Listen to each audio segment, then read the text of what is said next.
Hey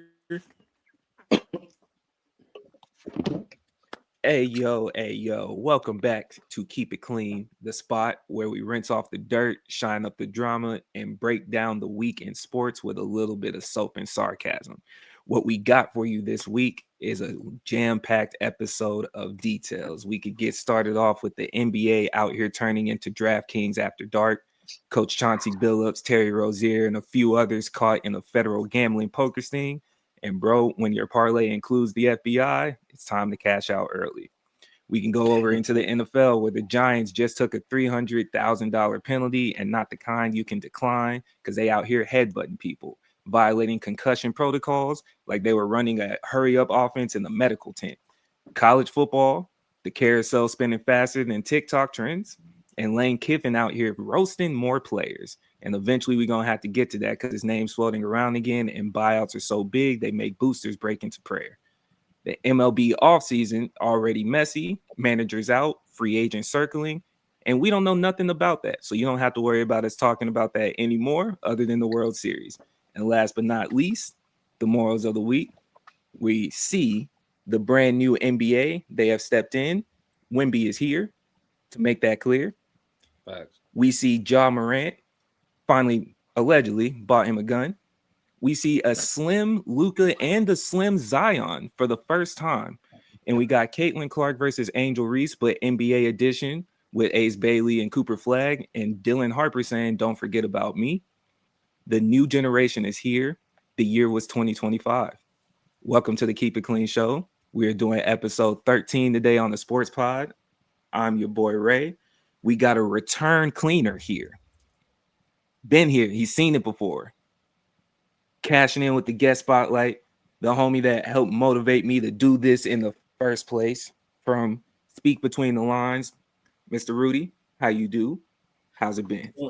Doing good. I appreciate the call back. I wasn't sure how my first run through went. Phone was dry for a couple of weeks. I was like, oh man, blew it. No, I'm trolling. I appreciate y'all. Y'all doing big things over here. I love the branding. I love the intro music. I love the rotation of guests. Like y'all, I'm just kind of what's the word? Taken aback at just the growth and the development. And so I ain't gonna do too much glazing, but I do want to give you your flowers, man. You are doing amazing. Just from start to finish, from where you were like a year ago to now, it's wild, bro. Yeah, that's a beautiful way to say you were tired of only you and Abe having to experience these arguments. You need somebody else to suffer through it too. It's okay. I understand. I understand, bro. Yeah. I understand. And then we got the other brother from another mother that has experienced an argument with us, and this is the first time they're seeing each other's faces. But big homie Abe still don't got no nickname Abe. We waiting on you, Abe. You know, How you we'll doing figure this it week? out. We'll figure it out at some point. But I'm doing good, man. I'm glad to be with my boys here.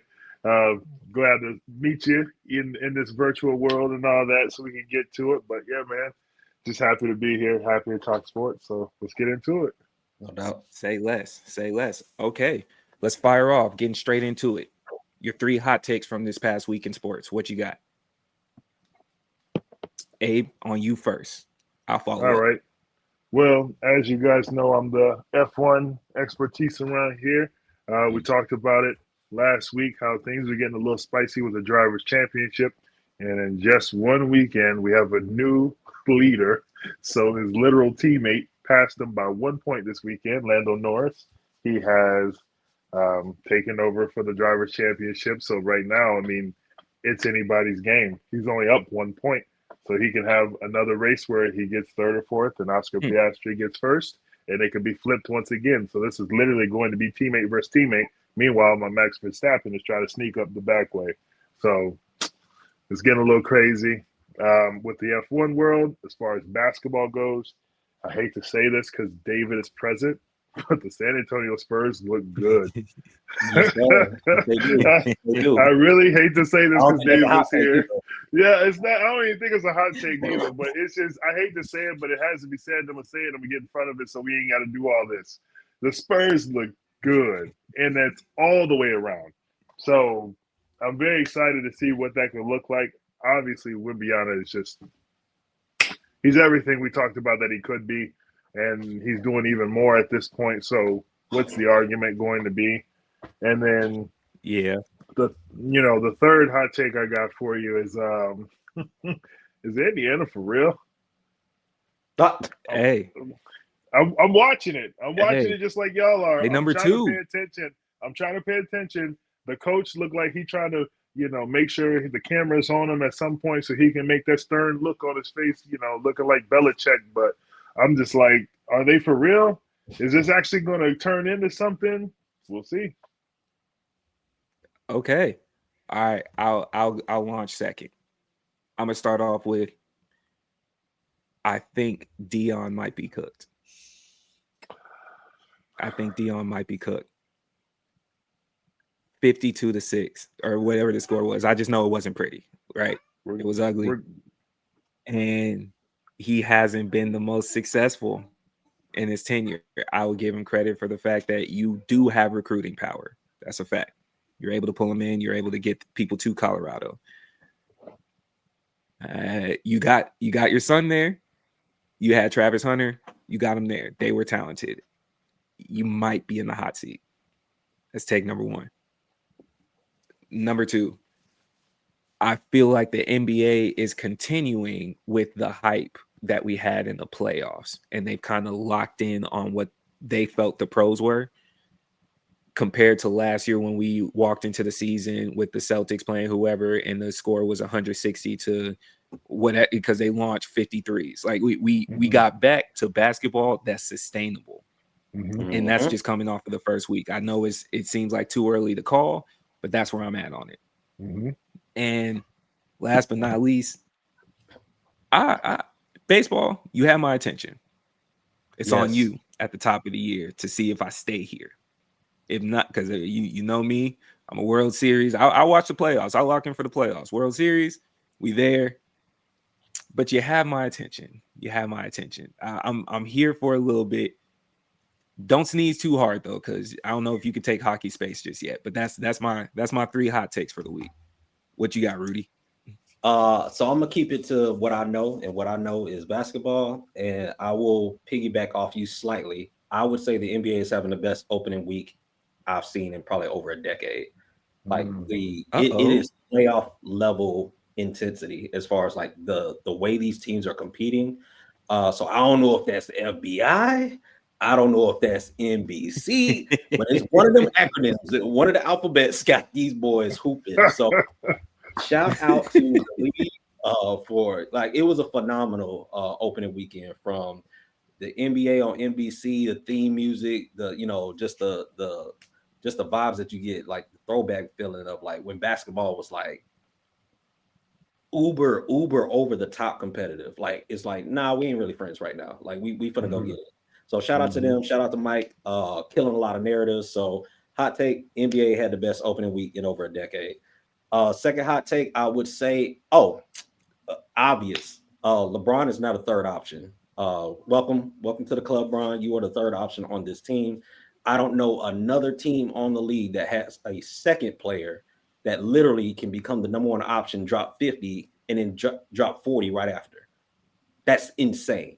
Then you got Luka, who's better than you. So yeah, I would say you are the third option.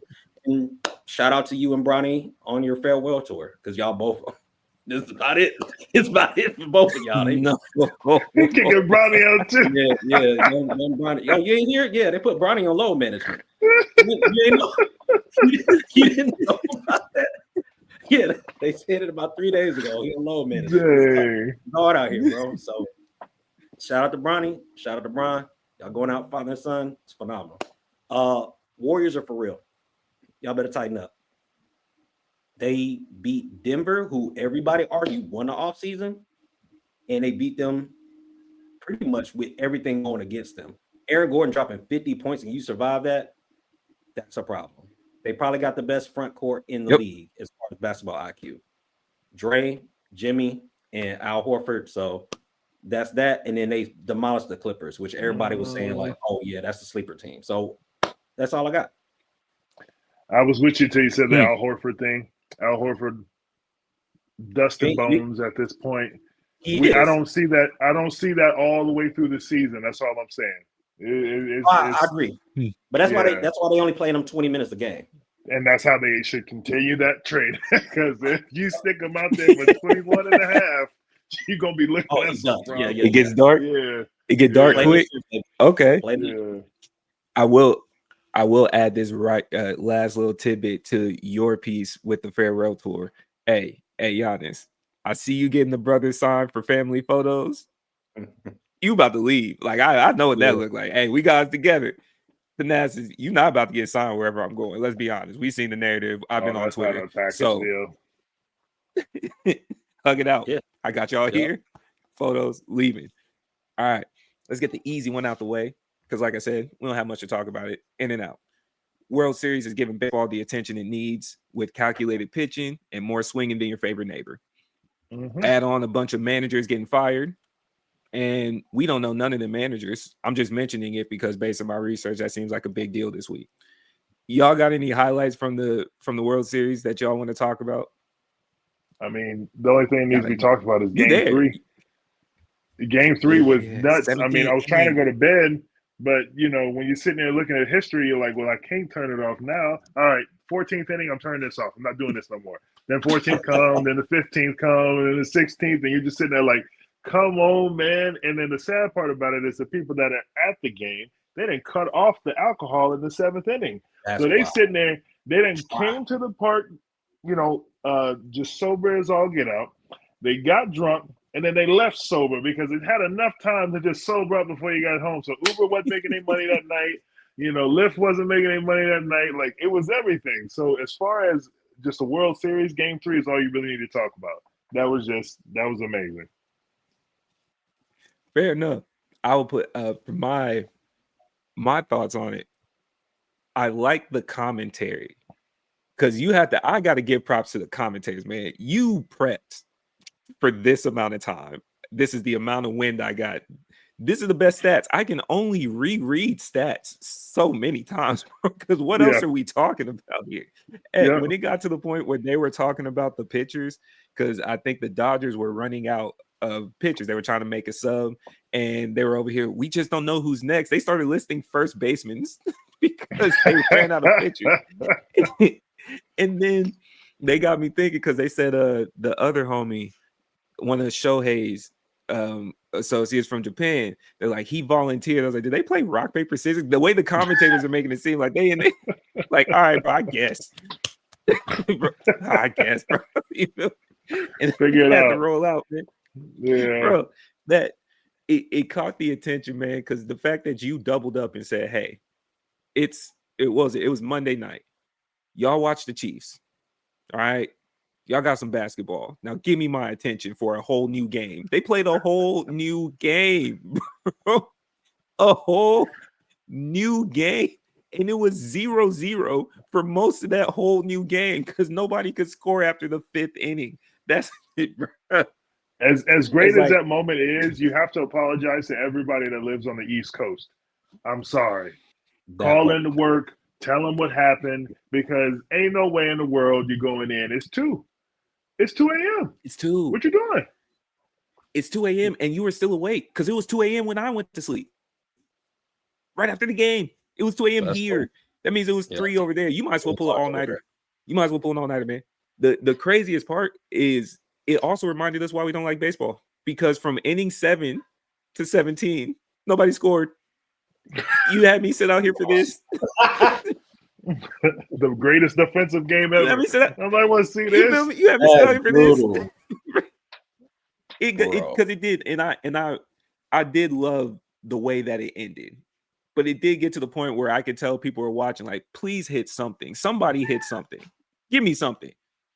Like, I see you're on base because y'all walk Shohei, which, like, I get it. But as a sports watcher, that's the other piece, too. You avoided him. Don't duck. It's the World Series. Put your nuts on the table. you walked him. This is the only player we know. Yeah. Most of the casual fans, Shohei's the only player we know. He's up to bat. Yeah. At least make it, let him swing the bat. Nah, now we just here. Another scoreless inning. 2 a.m. Oh goodness, man. Is, All is right. there a worse? All Is right. there a worse coast to live on than the East Coast for sports? No, they do them Yes, dirty West all the Coast if you time. watch football. Why? Because it starts during Sunday morning Early? service. Hella early. Yeah. It's 10 a.m. Yeah. You It just kicks getting off up. at 10 a.m. You just skipping Yeah, Sunday The school. It's preacher, all. It's all good. the preacher not even on yet. The preacher not even on yet when the game's getting started. hey, They in still doing the California, it's choir. just mega. In California, it's just mega churches. We ain't there all day. We there for an hour and a half, and then we Get out. out. Get in. Get out, Yeah, bro. Them games getting started during meet and greets. They still hugging Yo, where they could sit you down. imagine taking communion, getting the tip off? yeah. Nah, bro. I got to roll, baby. You do this and remember something.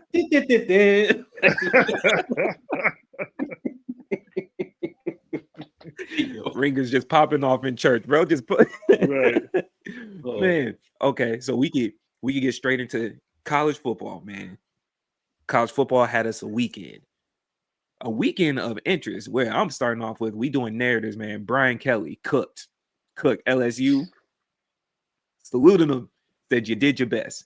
And I'm gonna go ahead and toss out the narrative now. Bring Marcus Freeman from Notre Dame, free him, bring him to LSU. We talked about this. We did, Abe. We did talk about this. We hinted at it. We did have a conversation on the pod We saying did. get him We to talked the about SEC. Clemson. Yep. And won't God do it?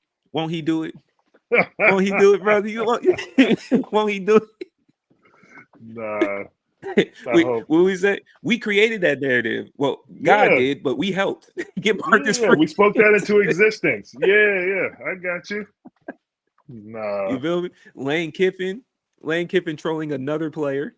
He was talking to me crazy on the sidelines. And we got Bama with the scrape by, Georgia Tech repping the ACC, and the return of the unranks. What you want to tackle first, Abe? I know you got to get some Alabama hate off your chest. You do it weekly. I got you. Create the space. Yeah, ISO. if we're going to start it out, you said it the right way. Alley. Scraped off the win. So we all know that they were just doing what they had to do to get by. South Carolina lost that game at the end. I'm going to just be honest. But they did. They were leading. Because they had it. They had it, and I was cheering for them, and I was feeling so good. I'm running around the house. And then it becomes one of those moments where you're like, these kids are the better kids at a certain point, and here they go, and they're showing that. So whatever, man. They definitely lost that game because Bama wasn't supposed to win. The only game that I saw that I wanted to bring to the attention for sure was UNC losing to Virginia, but by 1 point. I said, Belichick hearing this disrespect. He hearing this disrespect that's going around, and he said, hang on a second. Before y'all get too wild out here, 1 point. I'm going to show y'all a little something. 1 point to Virginia. Virginia's supposed to be real. So the fact that happened, I was paying attention, not like watching the game closely, but when it got to the last couple minutes and I saw the score as it was, I said, uh-oh. Uh-oh. UNC doing a little something over here, so. Do you think he still has enough leeway where an almost win buys time? I think so. It's like the decision might be already on the wall? No, I don't think UNC has an expectation right now. It's not like they're a great football program historically. So I think they're giving him the keys and they're saying, we'll give you a few years, figure it out. And then if you don't, just become the AD and then we'll stick somebody else in there. Like, I think that's what they're trying to do in this situation because I don't really see them as a powerhouse. That'd be different if Belichick went to like LSU or something. The expectation is there of like, make it happen. And then, he's at UNC probably getting 3-4 star recruits or whatever. I don't think the expectation is there yet for him. The one thing I will say, though, that you brought it up earlier, we need to be a little bit harder on Deion. I know we like to protect him because people come after him and all that. And I get that. And I'm not trying to disrespect him in any way. But we need to start looking at a spade as a spade, right? You're in a bad situation. It's not looking great for the program. And that's after the star prowess of his son being there and Travis being there and all that. That was kind of the hype that kind of helped them become who they were. It's a restart. We need to start looking at it that way. Like your class is gone, but you're supposed to have people to backfill those people, and right now you just don't. Mhm. Your talent is It, depleted. So it's only year 3.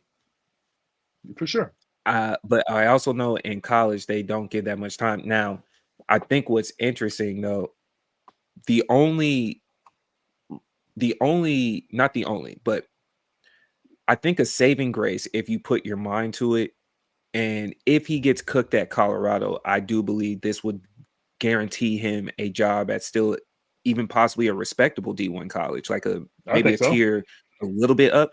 But what I Hmm? think an underlying piece that goes by is, do we know Shedeur and Travis to be league ready if it wasn't for him creating that space to get them to Colorado? Like coming Absolutely, out of I Jackson don't think State, so. you Yeah, know, so to watch that happen and you have that because it wasn't just your son. You also got right. Travis Hunter, who's clearly an uncut gem that you didn't know about, and you Horn, made some of the him other a pieces, top. You made him a top 10 draft pick right, So I took pieces. Not only was it my son Travis Hunter, like you said, Horn, and I made them, or at least expose them to NFL right, eyes. And those right, NFL eyes also trust me because I've been pretty good with my NFL eyes. Not even right. just my play, but also just what he's cultivated as far as talent.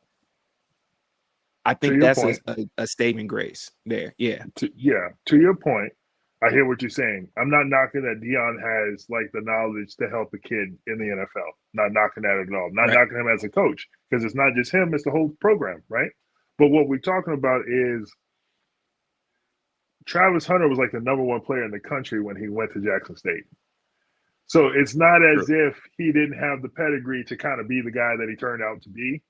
Deion definitely helped him. He guided the path, all that other stuff, like what you spoke Mhm. to, which is great.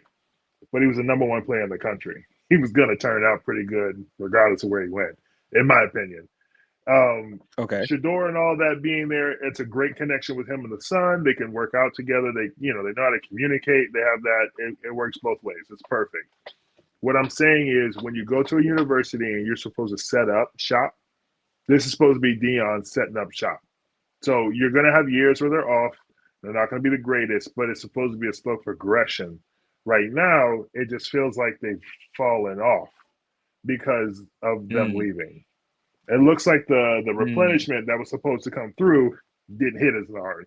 Like people wanted to come play for Shedeur and like Travis, and like it felt like those were more of the draw than Deion.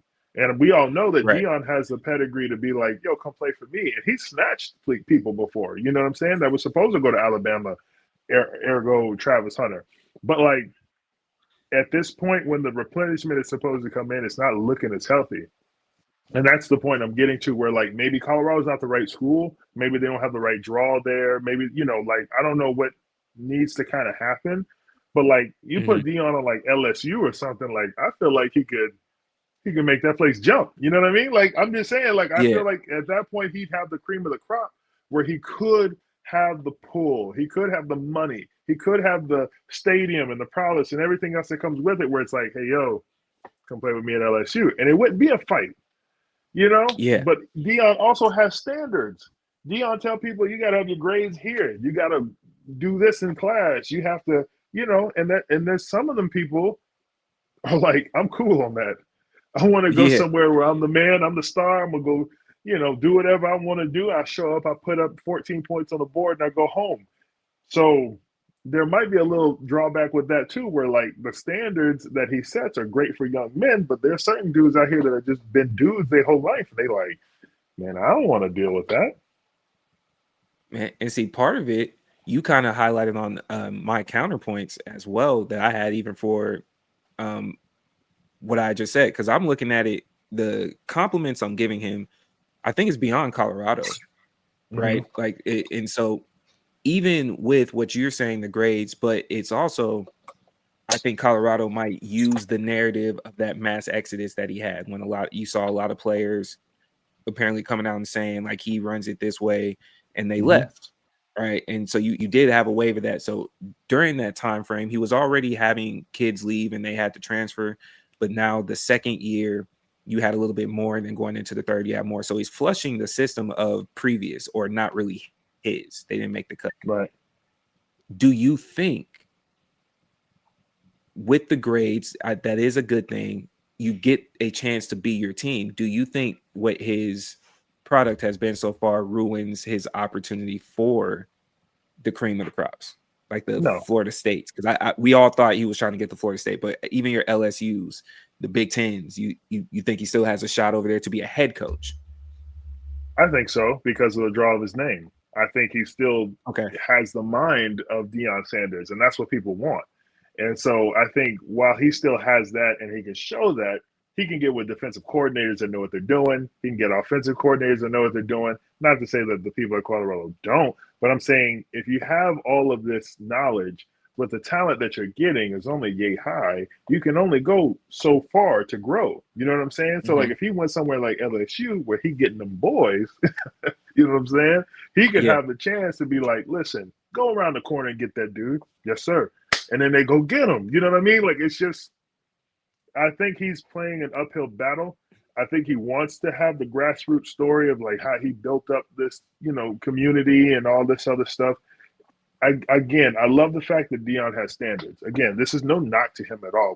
I just want to make sure we have a real conversation about this because I feel like we just give him a pass because he's Deion and we love him. It's cool, but it's a part of the conversation. You're looking at the whole league, right? The whole thing, getting the caboodle. That's what I'm doing right now, and I'm just being real, saying right now where he's at, what he's got access to, it ain't looking hot, and I don't want that for him. I want him to be able to succeed. I want him to grow. He has standards. I love that he has standards. Not every college kid at 18 coming in wants to deal with his standards. And I'm not saying he got to change. I'm not saying he has to change at all because what I think he's doing is great because he's building young men. That's what we need more of anyway because half these dudes ain't even going to make it to the league.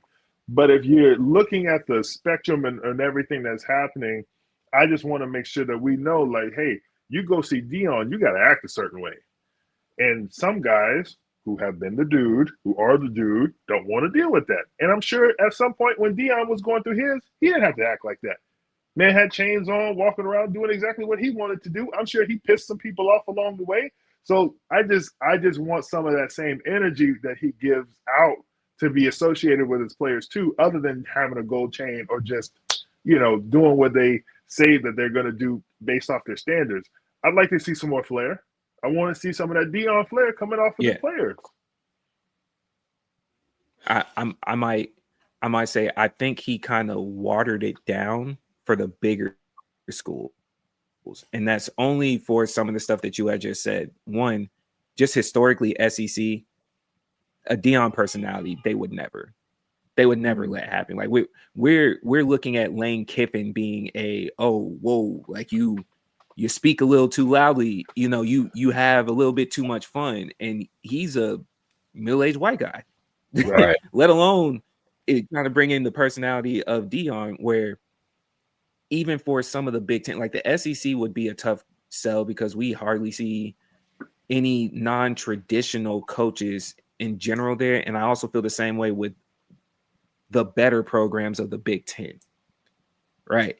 In a perfect world, or not even a perfect world, in a realistic world with the mind of Deion, like you were speaking to, him creating another DB university at whatever respective SEC team he goes to, or if he went up to the Big Ten and you got all the best defensive backs coming from your school in the league, and they walking in there doing what Travis Hunter is doing, like I can beat Travis Hunter if I play for Deion. Yes.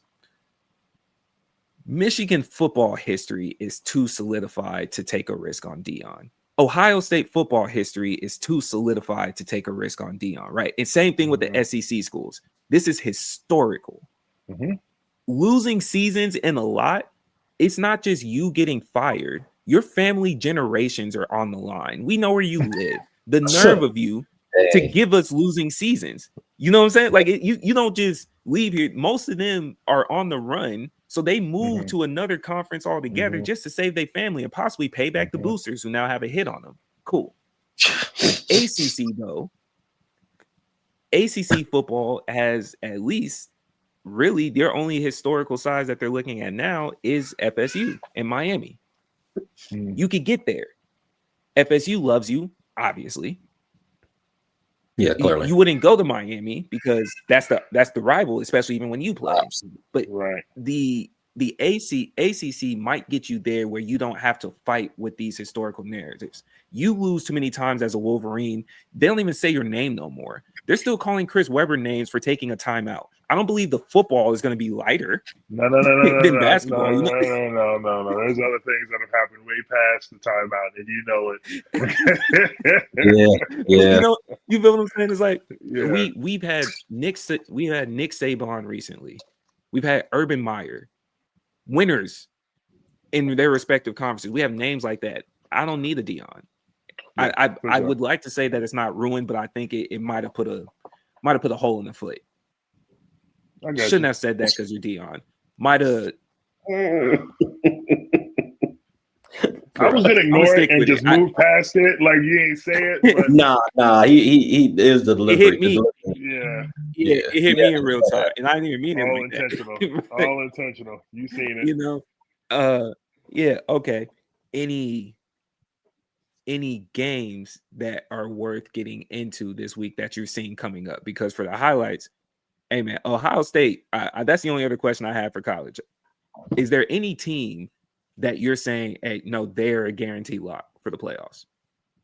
Like this is it. Like we know they're in there. There's no question about it. They look like that.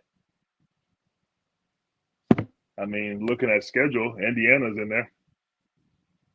And they're handling business the way they're supposed to. Yeah, that school that you referred to, they're doing okay. Damn. They're in the top 10. Georgia, they're number one. That's so disrespectful. You may have said top 10. They're literally number one. He said they're in the top. Hey, you said you asked a specific question. You said how? Yeah. But he asked the question though. He said, "Who do I see in the top 10?" They're in the top 10. No, that's good. That's good. I didn't say top 10. I said, "Who do you see is solidified?" That's what I said. Oh, okay. You meant like the playoffs, right? Yeah. So they in there. Yes. They in there. If I'm being real, I got money on Ole Miss being in there. I don't think they get tripped up along the way. They do have a hard game with South Carolina this week, but I do have them in the top 12. They've been handling business and ruining some people's parties this year already. So, other than that, I think you definitely been having your hate for Texas A&M, and that has not been working. They're gonna slip up. I know you're waiting on it. You're literally Stephen A. like waiting for like the Dallas Cowboys to mess up so you can, he's been on their head. Okay, here's why. Really quick, I'll update you. Texas A&M. It's not that I don't have anything against Texas A&M. I don't have a college team. I just watch the sports, right? Okay. Texas A&M historically, if we are going to reference what a later topic is, Texas A&M historically can let you put money down to guarantee they start the year top 10 and they mess up somewhere every single year. They've never finished in the top 10 for the last 5-6 years. It's going to happen. You have to end the season playing Texas, who just put hands and feet on OU, and they've been dealing with OU like as a genuine squad. OU is ranked. They were ranked higher until they lost to Texas. You still got to see them and a couple other people. A&M, it's not that I have anything against you. It's just like, I see it. Then if you do win, it's not even the hate. I'm just being real. Even if you do win, you got to win the SEC championship. And are you sitting here telling me you feel they're better than Bama, Georgia, or any team on the East? Okay, so let's not lie to ourselves. I don't know if you beat Vandy. Like I'm just saying, I'm just calling it for what it is. That's it. Okay, all right. Now, see, that's or whatever you say. I like how you just slid that in there, but I'm not going to say they not beat Vandy. Like, let's not get crazy with it. Like, Vandy's having a great year, but I think A&M is better than Vanderbilt. That was basically Ray's version of Stephen A's car crash waiting to happen. Oh yeah, it was almost a 1-to-1. I Oh don't yeah, have like the hate for cowboy hat, the anything. cigar with the boots coming in, talking about howdy everybody. Like that's your boy right Yeah, there. he didn't do the theatrics, but I mean, like the content, the synopsis. Yeah. Yeah. Okay, I don't like this narrative, right? Only specifically for this. Because I did mention teams that I hate. You're calling this hate, and you know how I feel about Notre Dame. I don't like that you even put them in the same category together. I'm not hating. I'm actually just telling the truth. I hate Notre Dame and Yeah. Gonzaga. That's real Right. hate. Right. Y'all don't deserve anything. Free Marcus Freeman. I don't know how you Every week. tricked him into that contract. Free Marcus Freeman, bro. You ain't got to trick nobody in that contract. I'm sorry. You ain't got to trick nobody in that contract. That man signed that with a big old smile on his face. Facts. Domino's said not all money is good money. Yeah. That's hustlers' money. Listen, they I gave him want the a scandal keys from and the Notre money. Dame. I want a You want scandal. a Investigate. scandal? Yo, chill out. Investigate. Yo, chill out. Investigate this, Chill bro. out. Investigate this, bro. We're not speaking that into existence. Go on, man. Going into this week, I think the Tennessee and Oklahoma game is major, simply for the fact that they're both SEC teams and both of them have 2 losses. Someone walking away with a 3rd loss, I think that more or less eliminates the college football playoffs for them. So That's actually a great that's going to be a game that's going to be hard fought. And I do agree with you. South Carolina and Ole Miss might give us some thrills. Might give us some thrills, man. Yeah. I will. Also, too, real quick, just want to let you guys know, Michigan didn't win last week. We beat Michigan State. So just want to make sure that that's put out there for the people. We're still rolling. We're still doing the positive movement that we're supposed to be doing. So all things go. Yep, go blue. Y'all, yes, sir. Y'all could still win the Big Ten, maybe. What you mean could? Maybe. It's right there for the taking. All we got to do is smack that team at the end of the season. We'll be straight. But they only have 1 loss by that point. And we've handled them all year. No. For What the I'm last saying 5 years. Because the college football playoffs is now 12 teams, they'd only have 1 loss. They'd still be in. No, I know. I'm not saying they'd be out. I'm not saying they'd be out. I'm just saying we would be in. We would just show be in at that point. Fair. Touche. I ain't worried about them. I'm talking about us. What we doing? Okay, fair. I'll add last but not least, at least for the SEC. The SEC has started to turn up and feast off of each other. Vanderbilt's playing UT. I will say you know how we like to try to call predictions. I'm calling a blowout for that game. I don't have who's getting blown out, but I'm calling a blowout for that game. And just for context, what are we constituting a blowout? Like, what's the spread? 21 points at least. At least 21. Yeah, at least 21. Okay. At least 21. I'm calling it. We got to do the basketball terms. 21 or like the 7-0 skunk. Like you gotta. One of those happen for you. You out. You out of the conversation. 21 points in football. You got dragged. I'm calling 21. Yeah. All right. Bet. I'll keep that in mind. I'll be watching over unders. Yeah. That might be the title of the episode. We can go straight into new narratives on the professional CTE side. Trade deadline is approaching. We, of course, got the usual episode. What is this? 10, 11, 12 of Pat versus Josh. Justin Fields with the win. So is it the owner? And we talked about your pops. Let's talk about the son. Why aren't they playing Shedeur? Which way you want to attack the NFL this week? I mean, if we're being honest, let's just go ahead and knock Shedeur's conversation out. I'm listening. Okay. It's sad. Rudy, I mean, you see it. It's sad. It's just how many times are we going to sit here and watch Gabriel throw the ball out of bounds 6 feet over the defender? Like, all this stuff is it's getting out of hand to the point where it's becoming way too obvious. We know what you guys did. We all saw it in real time.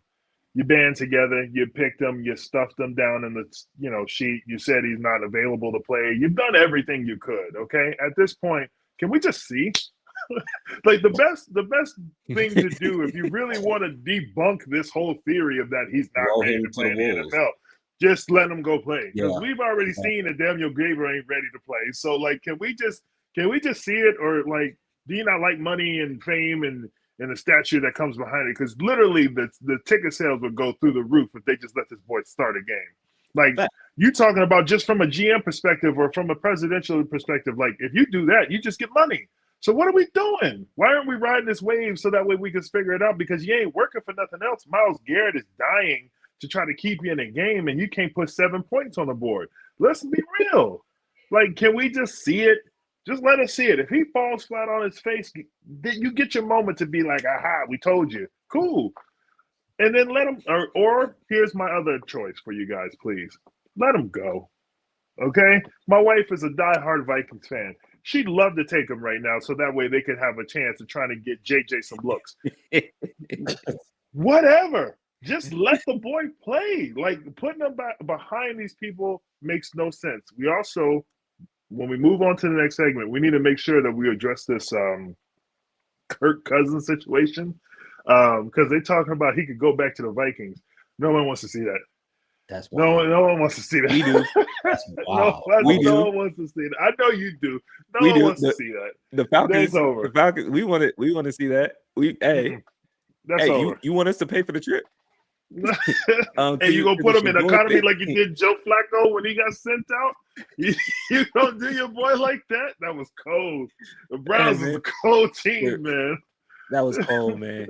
For Yeah. Shedeur, Hold on. I will But say. to double back on your point though, why wouldn't the owner like overrule all this to at least make a check? Because you can't secure a bag on that. Like I've seen sideshows in sports before. It's like, oh, what do you think we were doing with Tim Tebow? Respectfully, he had the light. Like, throw the nigga out there. Do you know how many 15 jerseys were sitting around in the stadiums when that boy was sitting on that field? Come on, man. Throwing the most aggressive left-handed pass you ever seen as somebody darting at 30 miles an hour. Like, what are we talking about, man? I have no idea why they won't give him a shot, because it will make them money. At the least bit that they're doing, if they're not going to win games, at least make some money.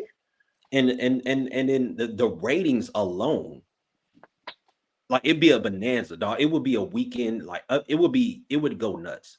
It would go nuts. Yeah. You talk to me right now. Yeah, you talk to me right now. You tell me, hey, Abe, the Browns are playing this weekend. I'm gonna be like, great. That sounds cool. I'll catch the score afterwards. You tell me, hey, Abe, Shedeur playing on Sunday. I'm gonna be like, uh-oh. I'm there. I'm locked in. First of all, you planning a whole weekend around it. Like, you have niggas that come into the crib. Like, it's gonna be drinks. It's gonna be like everybody. It's gonna be a potluck. Like, everybody popping up with something. It makes no sense. Church would be empty that weekend. Respectfully, I'm sorry, Pastor, but like the first time that he gets to play, if we knew in advance to do the prep work. Oh, nah. Yeah. Nobody is saying that Shedeur is Tom Brady. No one is saying he's the greatest thing that's touched the football field. We're saying we've seen him be a good quarterback. There have been people, analysts, everybody has talked about it. He's got an NFL body. He's ready. He can make the passes, all that other stuff. Whether he goes out there, it falls on his face, or whether he goes out there and he balls out, what are you waiting for? And here's the thing: when your name is that hot, it really doesn't matter which way it goes, because it's still a story. If he bottoms out, do you know how many segments you can get on ESPN First Take on that? Attention. It money. Writes itself. I don't understand it. And the other part that kills me too is because if he is successful. Oh, well, somebody get fired. Out the gate. Get him out of here, bro. Because if he is successful, somebody in trouble. Yeah. Oh, nah. And you know what? I was looking at an article and they were talking about that. They were hold on, let me see if I can find it. They were talking about how why Kevin wouldn't play him. Yeah. And basically he was talking about like, playing good on offense is about 11 guys on the field and us as coaches doing our job. I'm like, but what is this? That's a sorry excuse. I thought That's a sorry excuse. we play the game to win. Like I'm either gonna win on the field or I'm gonna win off the field. I'm gonna sell these tickets or I'm gonna win the game. But I'm gonna win something. I can't lose both. And what are we doing here? You saw the culture pop out in Colorado. Imagine what would happen in Cleveland. If you let the culture just have what we want. Like, why are you doing it? Like, I know why you're doing it. We know why you're doing it. They've seen it in Cleveland pop before. So that, like, you know how much money, bro, man. This is out there. Like, make it make sense for me, Rudy, because I'm not really peeping it. They got him for a discount. They drafted him in the 5th round. That means they didn't have to break bread. They didn't have to break bread on it. And like and again, I'm not super NFL football man. I know entertainment. Yeah. I know sports. I know what get a casual to the TV. Just get the casuals to the table. Ratings would spike, bro. And it's not like the NFL struggling for ratings, but it's like, why not get some more? And this ain't even about the NFL. This is about the Cleveland Browns. Your ratings aren't great because we watching this Dumbo football game that we have to watch every week. But I guarantee you come to the table a little different, you might get a different response. And my point is, if it hasn't worked this way, how about shaking it up? let's just shake it up just a little bit, just to see what happens. Because what's the worst that can happen? The worst thing that can happen is that the coach gets fired.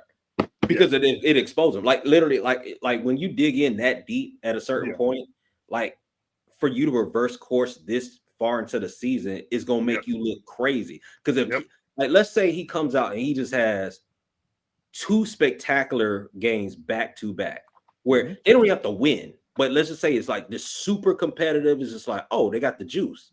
Yeah, you look crazy now. Yeah, and at a certain point, it's gonna be like, all right, well, you got to go because clearly you were holding him back. And if he gets clout in those 2 games or however many games he gets, now he got the ear of the GM.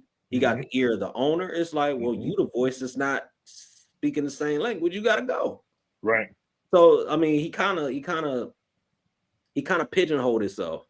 He's stuck. You can't be in the quarterback room knowing that you have the talent that you do and then keep passing over him just because your ego's in the way or you don't want, him to get the fame or the notoriety or whatever, agenda you have against him. You can't look at him in the quarterback room and say he's not talented enough to be out there playing.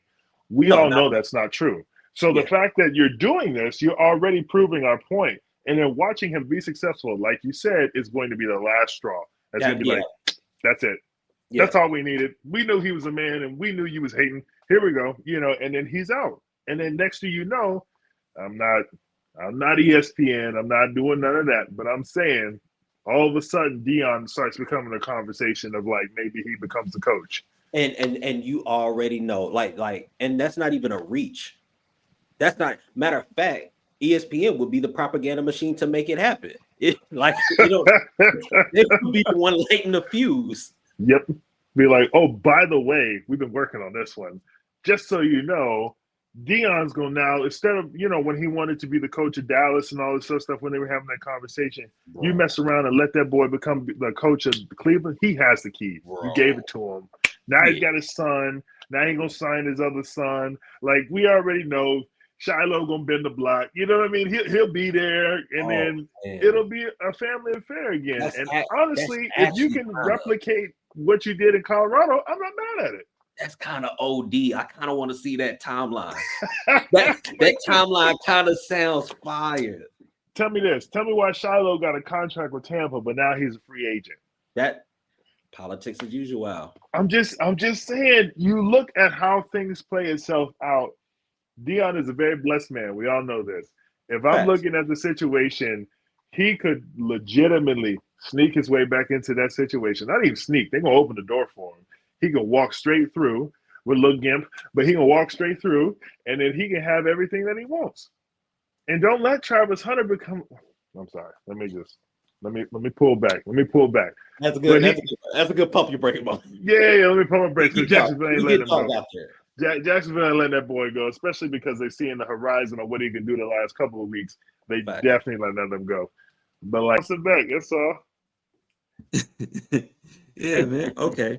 So, how y'all feel about episode 10 of the was it Love and Football drama of Patrick Mahomes versus Josh Allen? Go ahead. Go ahead, Rudy. My hands is up. Go ahead, man.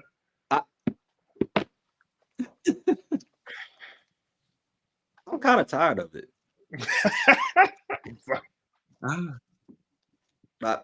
I mean, yeah, I mean, Pat, I mean, they struggling though. So I mean, at least that's a little bit interesting. It's like, all right, but it's just, I don't know.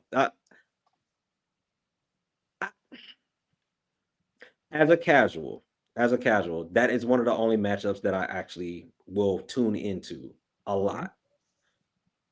But I really don't. I got no buzz off their team this year. I got no buzz off Kansas. I have no real motivation to watch them. Every time I will literally walk by a TV, my wife was watching them, and they just look ass. They do. They look ass. It's tough. Is that because of the refs? I think somebody made the call. I think like them superpowers get neutralized. I can only watch in silence. Bars. Okay. All right. I mean, I'm not mad at it. It's one of those things, like you said, as a casual fan. Oh, he buffering. Go ahead. Am I was saying as another year goes by, we're seeing a different crop of quarterbacks be talked about, and they kind of watered down the Josh Allen point. Because Pat is turning back into Pat. We seen it. We see him picking up. Rashee Rice is back. They're getting active. And even with some questionable calls, they're winning games decisively. Josh Allen, on the other hand, that MVP season you just came off of, you don't look necessarily the same. You're not bad. You didn't necessarily fall off. It's just the road's not as easy now because Patriots are starting to look good. And you know they're lingering over there. It's a tighter competition. Lamar's been hurt. And in the meantime, there's now what looks like they clone Tyrone, white boy versions of you running around in the league. Hey, man, there's been too many black QBs. Hey, give me Drake May. Give me Bo Nix. Hey, throw them out there. We're giving you some competition. And in that moment, okay, Josh, this is cool. I don't know if you're the team to be in the AFC other than the Chiefs. We're looking at Daniel Jones. Give it some flair. We're looking at Justin Herbert, who seems to be more fun to watch because everybody loves San Diego. Powder blue jerseys, they look fly. I'm sorry, LA, but still, look crisp. It's episode 10, bro. I'm all right. To Rudy's point when he was talking about as a casual fan, they don't look that great. They didn't start off the season 5-0. You know, so it's one of those things where they're kind of having to fight their way out the gutter. They finally got they team together. They looked good last week with everybody together. Yeah, so it's one of those where when they go play the Bills, I mean, what, Chiefs are 5-3, Bills are 5-2. It was looking like it might be one of them heavyweight bouts again. And I know we're getting kind of tired of this conversation because it just seems like Pat always comes out on the other side, and the narrative never really changes. It's not a real rivalry when one side just wins the entire time. It's just somebody getting their ass kicked the whole time. So whenever you, all right, yeah. So I get where you're coming from on that. But if it's anyone's year to kind of shake things up and take it to the next level, it's the Bills. Because they need to take this opportunity with watching them be a little crippled in this year and actually take it to them. Because as we're seeing, it's starting to open up to where it's not just like, oh, Pat is 7-0 going into week 8. Like, it's him having to have to claw and fight. And if he's still doing that and he's still peeling off wins, you might have to put your foot on his neck. I will, just to piggyback off what you said on that point, I will give you this. Again, from a casual standpoint, Nick Wright is kind of like a barometer of the Chiefs' hype. And so when he's quiet, I'm like, oh, they not doing what they used to do. Mm-hmm. But I do respect the fact that if the road is harder and you're like figuring it out and you still find a way to win, that's more impressive to me. Mm-hmm. So I will give them that. But Mm-hmm. the one sided You, rivalry thing, like I'm cool, bro. Yeah. No, it's hard to say it's a rivalry when one team is you just know what continually is winning. impressive? That's a fact. You know what is impressive? What's that? Justin Fields won.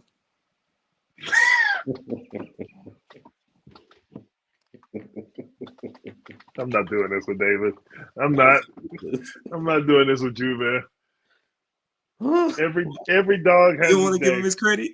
Every dog got his day, man. New York. Boo. Boo. Boo you. one in Boo. 1-7, and I'm Look, supposed to be throwing the bouquet out for him, man. Get out of his owner came and hated on him publicly. here. The Mm, Jets haven't made the playoffs since 2010. You are mm, passing the blame, sir. You're passing the blame. 2010. Yeah. So you've had QBs. Aaron Rodgers didn't win with you. facts. You blamed him too last year. Y'all haven't seen anything since Rex Ryan. You've had multiple dupes at QB, but it's just somehow Justin Fields' fault. I saw the butt fumble happen on your watch. The butt fumble. Y'all lost Revis Island. You had some of the greatest defenses during a period of time. Like I just want. I get it. I get it, Abe. I promise you, I do. It's Justin Fields. All right, it's only one game, but as the owner, just going out there and just throwing dirt on your starting QB. You tried Yeah. somebody else. It didn't work. He came back and he gave you a shootout against a good team. He gave Yeah. you a shootout. He Yeah. scored. Is it Fields? Wow. Because Yeah. the Jets ain't great. I mean, you're also talking about a crippled Bengal team, but I feel you. I'm not with the owner throwing the quarterback under the bus or throwing the team under the bus when he has the paycheck to make it happen. I'm not with that part. But I mean, I'm not about to sit here and praise the Jets for getting their first win of the season when we've been just watching straight garbage for 7 straight games. Like, I'm sorry. Congratulations. I'm glad you guys pulled it out your ass, but I'm not sitting here and congratulating you guys for getting your first dub of the season. Like, you turn this around to where we can talk about potentially sniffing a playoff run or something cool. But you talking about 1-7, and I'm supposed to be like, it's happening? Nah. Nah, not a chance. Yes. Yes. It's That, happening. that's what David did before he got here. He just That's what you're right waiting. up against the line. That's what you did. You? Oh man. Yeah, Okay. no, we're not doing that. Does Lamar back change anything for the Ravens? Absolutely. Do It they ain't still over. make playoffs to you? It's not over. That's bold What's words. the What what's makes you the say that? what's the Because upside? they're Yeah. 2-5. Okay. So with winning 8 games straight, you're in a playoff contention. Not saying that that's what they're gonna do, but I'm just saying you've seen teams reel these off. Like the Chiefs are literally back doing their thing, winning games week by week. You can find that little stretch where you can win 5 or 6 games in a stretch of 8, and then you can put yourself to fight against these other teams because they're going to end up beating each other up towards the end of the season anyway. So you talk about having a chance; they can still squeak by if they handle business. That's why I say yes, because he can make the difference between winning and losing a game. Hasn't been great to start off the season, but they can still right the ship if they have the right turnaround. All right. So quick dubs and L's. So you got Ravens, Vikings. Oh, my wife's gonna kill me. Be careful. Tread carefully. Tread carefully. Tread carefully.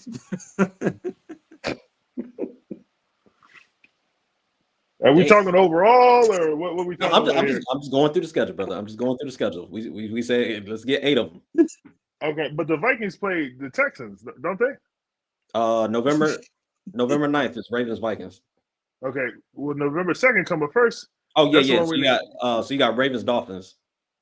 Okay. That's Ravens. Easy. Okay, Ravens See Vikings. how I got out of that? Yeah. Go ahead. Right, yeah, we right back to it. Ravens Vikings. What you mean? What we doing? Hey, David, he asked you a question, bro. Ravens Vikings. So what you got? Ravens Vikings. It genuinely should be the Ravens if healthy. Yes, it should be. Oh, okay, Ravens Browns. Ravens. If Okay. they don't put your door in. Oh. No, I was playing. I'm talking. Wait, I'm wait a minute. That was good. That was good. I'm talking. That was good. Let me back up. I'm good. That was good. You got Ravens Jets. We already know. Thank you. All right, so Ravens Bengals. I think Bengals. Ravens can pull that out. Steelers. Ravens. Bengals. Again. They win They this losing time. one of those. They losing one of Yeah. those. I don't know which Yeah. one, but they losing one of those. All right, so split. So Patriots. That might get Tell the spicy. truth. That's probably Patriots. Packers. Tell the They've been truth. iffy. They've been iffy. And then But you probably close. Green Bay. All right, so now you close. Okay, so you look a little rocky at the end. Then you closing out with the Steelers.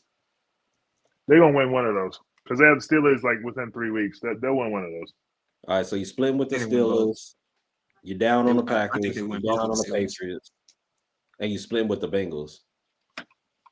So that means from November 27th, you're literally splitting. Damn, 1, 2, 3, 4, 5, 6. Yeah, you like 3 and 3. You might be 2 and 4. That's not a great point to the argument.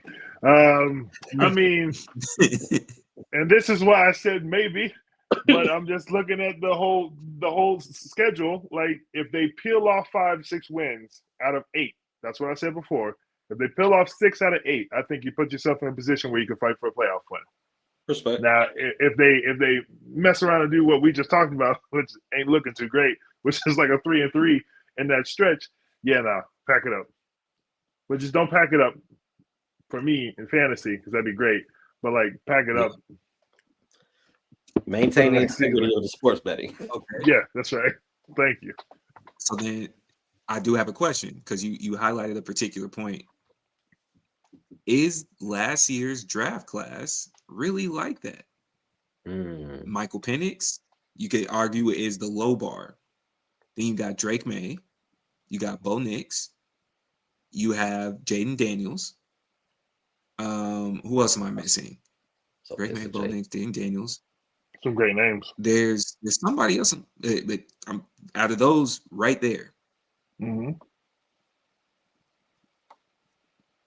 Did we overestimate and shoot them in the foot too early? Because remember, this time last year, we're saying Jaden Daniels is the only one that looks good. They got development to do. This draft class is terrible. Tom was right.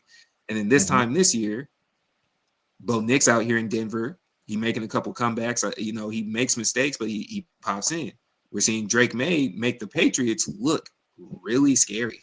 And Jaden Daniels showed us what he can do. He's just, healing.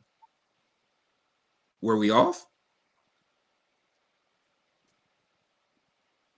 I think it's a time of tell what type of situation. I think the early jump on those players was always wrong. I don't like counting somebody out in their first year, especially a quarterback. Agreed. I don't like the whole give a rookie the keys and then he's supposed to just do everything. Jaden Daniels is a dime a dozen. Like that doesn't happen for every quarterback. So to be able to just fit into the system immediately and just be able to do exactly what you did in college and the pros doesn't happen for everybody. So the fact that worked out for him is great, but the development, the time that it takes to learn the game, to be able to keep up with the pace of the game, you're playing against grown men who've been doing this for 10 plus years. I think you need to give those guys time to go into the system and work themselves out. I've always stated on that though. That's a trigger point for me because I literally went to my first NFL game to see Jaden, and he literally gets hurt, and I'm like, bro, and it wasn't even competitive. So you just saw the Washington Cowboys game? Yeah, I took my dad. Man. So that was my very first NFL game, and It wasn't good. No, It wasn't good, bro. no. Whole section was roasting us. You, I wore a Commander's hat for my dad, just the tribute because he's from Washington, so I had to hold it down. Man, it was just me, him, and this one girl in a row in front of us getting killed. Dang, that's I tough. hate that your first game was a Cowboys game. That too. I do. Well, technically, it was a Washington game, but I mean, Washington just didn't get I off mean, the plane. but it's also one of those is like going to Jerry World was also your first experience. Mhm. Yeah.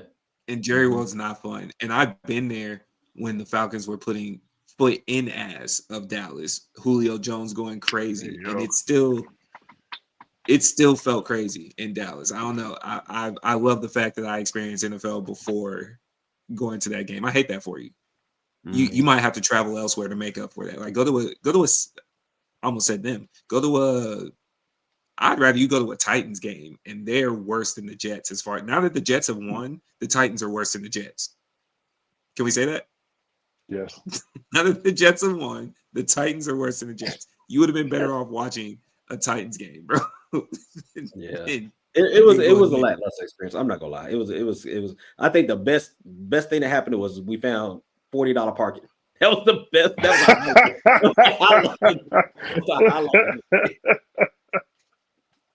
Yo, That's $40 parking crazy. and Popeye's chicken. That was the two moments where everything was right. Hey, there you go. Yeah, dog. Okay. Now we're here. It's been a week. You know what time it is, man. We see Wemby doing windmill two-handers at 7'5". Luka giving us 50 balls. Ant Davis out here going to a shoe commercial with Shy. The rookies are doing rookie things. Dylan Harper, buckets. Cooper Flag, he figuring himself out. Rookies are doing rookie things. We're here for basketball season. Welcome in, y'all. You about to see the true us. The debates are here. Yeah. Yeah. Let's You go. about to see the true us. I want to start off with a debate that happened between Brother Rez and I. We're going to ask Abe. Kevin Durant said, defense doesn't matter. That he can take any of us in this room, put us on the floor to slide their feet. It's about offense. Was he wrong or right? I think the point he Whoa. You missing one key word. He said when it comes to winning championships. Okay. That's the context. Okay. That's what and I asked him about. okay, no problem, no problem. So to answer your question, Kevin Durant was just on the pivot talking to the boys over there, RC, Chant, like all of them, right? They asked him Mm-hmm. about his roles on different teams and who he had to be on each one of these teams. In said interview, he said in Golden State, they asked me to be more of a defender as well as scoring the ball because that would then propel the team in a chance to win a championship. This Mm-hmm. man literally had to turn on his defensive side so they could win a championship in Golden State. Mm-hmm. I know the point he's trying to prove. The old Dan Tony screaming out the gym phase that buckets is what gets you the win, right? Because you need to have one more point than the opposing team. We know that point. But to tell someone that they can just come off the street and come guard someone in the Thank NBA you. sliding their feet is just as crazy as the thing that we always joke and laugh about, saying that I can go out here and get 100 yards in the NFL if you give me the offensive line for the Philadelphia Eagles. It's crazy talk. It's crazy talk. You can't say, hey, Sideshow Bob, come over here and slide your feet and make sure KD don't get a jumper off. That would be disproving his own talent. Facts. KD literally can Mm-hmm. shoot over anyone in the league, and he makes it look easy because he works on his game and he's 7'12". Like, what are we talking about? Like, I understand he gets into these modes and he just gets to talking because it's KD. We love him. He's a man. Mm-hmm. But like, let's not get it twisted. It takes defense to win a championship as well as scoring one more bucket than the other team. What is more important? I think they're both equally important. Both equally important. Thank you. Because that was the point that I was making. I understand he's being facetious, right? Yeah. As far as saying anybody in the room. I was going back and forth, and I'll let Rudy speak his side. My side was he's saying that, but what he's meaning is at the end of the day, you can have a lockdown defense, but the offense is what's the thing that you still can't stop. You can have the best defense, and you could still at any given moment have better offense. And if you don't have better offense, you can't win the championship. Because if you got to the finals, you have good defense.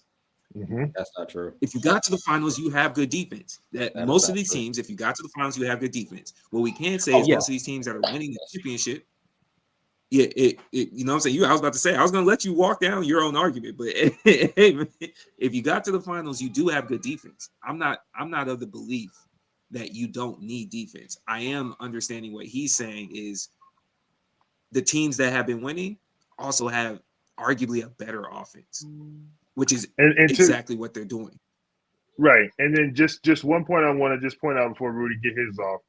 Literally just saying, if you watch the USA team thing that he did this with the summer, right? You sit there and look at the clip where he says, all that time that y'all spend together, all that stuff, that don't matter when you got to guard Steph. That was a haymaker. Like how is that going to help you when you got to guard Steph? We see the point that he's trying to make. Yeah, you can't stop Steph. The problem is you still need to stop somebody else, though. Steph gonna get his. We can't do nothing about that. But I'm not letting you get 30. I'm not gonna let you get 30, you bum. I'm not, I'm not gonna let Draymond get 30. But I do have to try to contain what else I can control because the rest of this is irrelevant. Here's your point. And before you go, Rudy, let me just add this tidbit. I'll agree with you, Abe. They did ask him what his roles were, and he highlighted what it was in Golden State. He had to. They asked him to play a little bit more defense to assist him. What did they really go get him for? They got him for Bron. Closing out the game. And what? Okay, thank you. That's it. Thank you. Closing out the game. They needed a closer. They needed to make sure that at the end of the game they could hit whatever shot they wanted. They needed a closer. They literally got him to because the quiet is. I want to get to the Kevin. Don't let me not get this Kevin Durant shit off. But they went, just for context, they went to go get KD because they didn't have a matchup for Bron. It was basically Kyrie was playing Steph to a draw, or just straight up in 2016, Kyrie was outplaying him completely. So if Kyrie is the matchup for Steph, you can't ask Harrison Barnes to be the matchup for Bron. And then Clay is not offensively creating, he can get hot, but he's not creating offense. He's a recipient of the offense. So KD was basically like, hey, do I want to give $50 million or $30 million to Harrison Barnes? Or do I want to give it to Kevin Durant? Because I got to spend the $30 million regardless. It's kind of an easy choice. But what Kevin Durant basically said in that interview, when they asked him about winning championships and defense not being that important, is he basically said he still doesn't understand the concept of winning. He doesn't understand or value role players. He what he values is names, is stars, is highlights, which is basically his career. Because you didn't say this to me in the chat, y'all. This is new. This is a hot take. I don't. I haven't even heard this one. This I was just about to say, make sure you write this down for the clip, David. Thank you. You know what I'm saying? I'm new to this. I'm just freestyling. I haven't even heard this, but I know it to be true. Is the fact that Kevin Durant, every time he was supposed to show up in the playoffs, he got his ass spanked by a defense. So I can go pull anybody off the street and get them to slide the puppies, like Kendrick Perkins say, right? Well, what happened in, what was that, 2014? What did he play? Memphis? What kind of team was that? Is that an offensive team? Didn't he No. get his ass spanked by Memphis? Didn't First didn't team he OD. run, didn't he run up against San Antonio and get spanked by them? Not in 2012. I'll give him 2012. They ran through them. It was him and West went crazy. But 2016, him and Russ were throwing the ball out of bounds in game 6 and 7. They were coming up short. They were getting locked up. That's No. We can keep going. We can keep going. Let's go post Golden State. What happened when he went to get against Boston? Didn't that nigga get swept by the number one defense in the league that went to the championship? Didn't he play a Minnesota team that's built on defense? It got swept again. Until Phoenix, I call a lot of what you're saying compartmentalizing. Fortunate happening. No, not fortunate happenings. For KD specifically, right? OKC, he missed the shot when they played Miami. That was game 1. He missed the shot. We also know he got fouled. He got fouled. Hold on. Got it. It's not like they weren't scoring on them boys. Defense is there. I'm conceding that defense is there in the aspect because he used literal words of you could grab anybody. I'm saying I understand defense is needed. Him losing post Golden State until Phoenix, he didn't lose to defense. He lost because he couldn't score more. He loses the games. He's not hitting the shots. It's not always the defense. Harden's down. Kyrie's down. Brooklyn wins that series. His toe being on the line is the reason they don't win that series. I agree. Got you. Okay. I agree. Same thing. That's the history of him. There's always a piece. Either he folded, which was the narrative. When we were saying that Kevin Durant folded, we weren't saying he folded because he didn't play defense. We weren't saying he folded because the defense played well on him. We said you missed a shot. You threw the ball out of bounds. Nah. You weren't. That was the narrative. They weren't talking about KD getting. No, that was 2022. That's what I'm saying. Until Phoenix. No, that was in Brooklyn. In Brooklyn, he didn't have help. It was just Kyrie. Kyrie went for 40 that game in game 1. And what was the narrative? Not that the defense stopped him, that KD didn't score. The narrative was KD was getting locked up by Jason Tatum and Jaylen Brown. He wasn't getting locked up because we wouldn't put him in that same lockup. No, we wouldn't put him in the same lockup because they tried to argue that when Chris Middleton was guarding him. They tried to argue that same thing. He was just hitting shots. It was better offense beating the defense. That was the point that I'm making. You still need to score. You argued Kyrie and Steph. That's why they went to get KD with Golden State, right? Kyrie and Steph play defense, or they wash each other out because they both are high prolific scorers. High prolific scorers. Okay. You don't believe LeBron is a great on-ball defender. I know that's what the narrative is, but I know you don't believe that. So when they were going to match LeBron, they're matching him with defense or offense. When they went to go get KD to match LeBron, they weren't trying to stop LeBron with KD. You don't look at KD as a LeBron stopper. They could have got Kawhi. What did they go get KD for? It was a massive output. What are we talking about? Because the defense was locking everybody else up. That's more to Abe's point. Miami had a top tier defense when they played Denver. How did Denver win that series? They had the best player by a country mile. Okay. Jamal Murray just wasn't putting up buckets that series either. He arguably was the second best player in the literally Denver had the two best players in that series. And what was Miami's defense ranked during that time? They were one of the best defensive teams. In the playoffs, they had to be top 2, top 3, easily. But you know what's happening here? It's called an outlier, sir. Okay, got you. Series. Same team that worst defensive rated teams to win a championship in the last 25 years. Got you. Which they were his 15. Point. Same team that locked up KD. What happened when they ran into an offense and Golden State won? They didn't. They ran into a defense. Golden State was the second best rated defense in that regular season. Third. No, Boston was season. Were they in the playoffs? Boston what was were they in the 1, playoffs? and the offense beat Oh, them. Okay, got you. What was their offense? wait. That's what I'm arguing. You think in the Golden State series that wasn't a The defensive offense clinic was more needed. No, the offense was more needed than the defense. Yes, because Boston could not in Game score. 4? They played Yes. great defense. Boston didn't have the scores. That's when they started Where, talk. That's when the where was that narrative on offense in Tatum got Game started. 5? Where was that offense in Game 5? For who? What was Steph doing in Game 5? Steph has a game of series. No. A game of series. But what? How did they win the game that Steph was doing his one game series thing? How did they win that game? They had other offense. No, Jordan they Poole was lost having a series. in Game 5, bro. You think that They one had shot other at the offense. buzzer was Jordan having a series? So you're pointing. Okay, I got you. Jordan Poole had a great Denver series.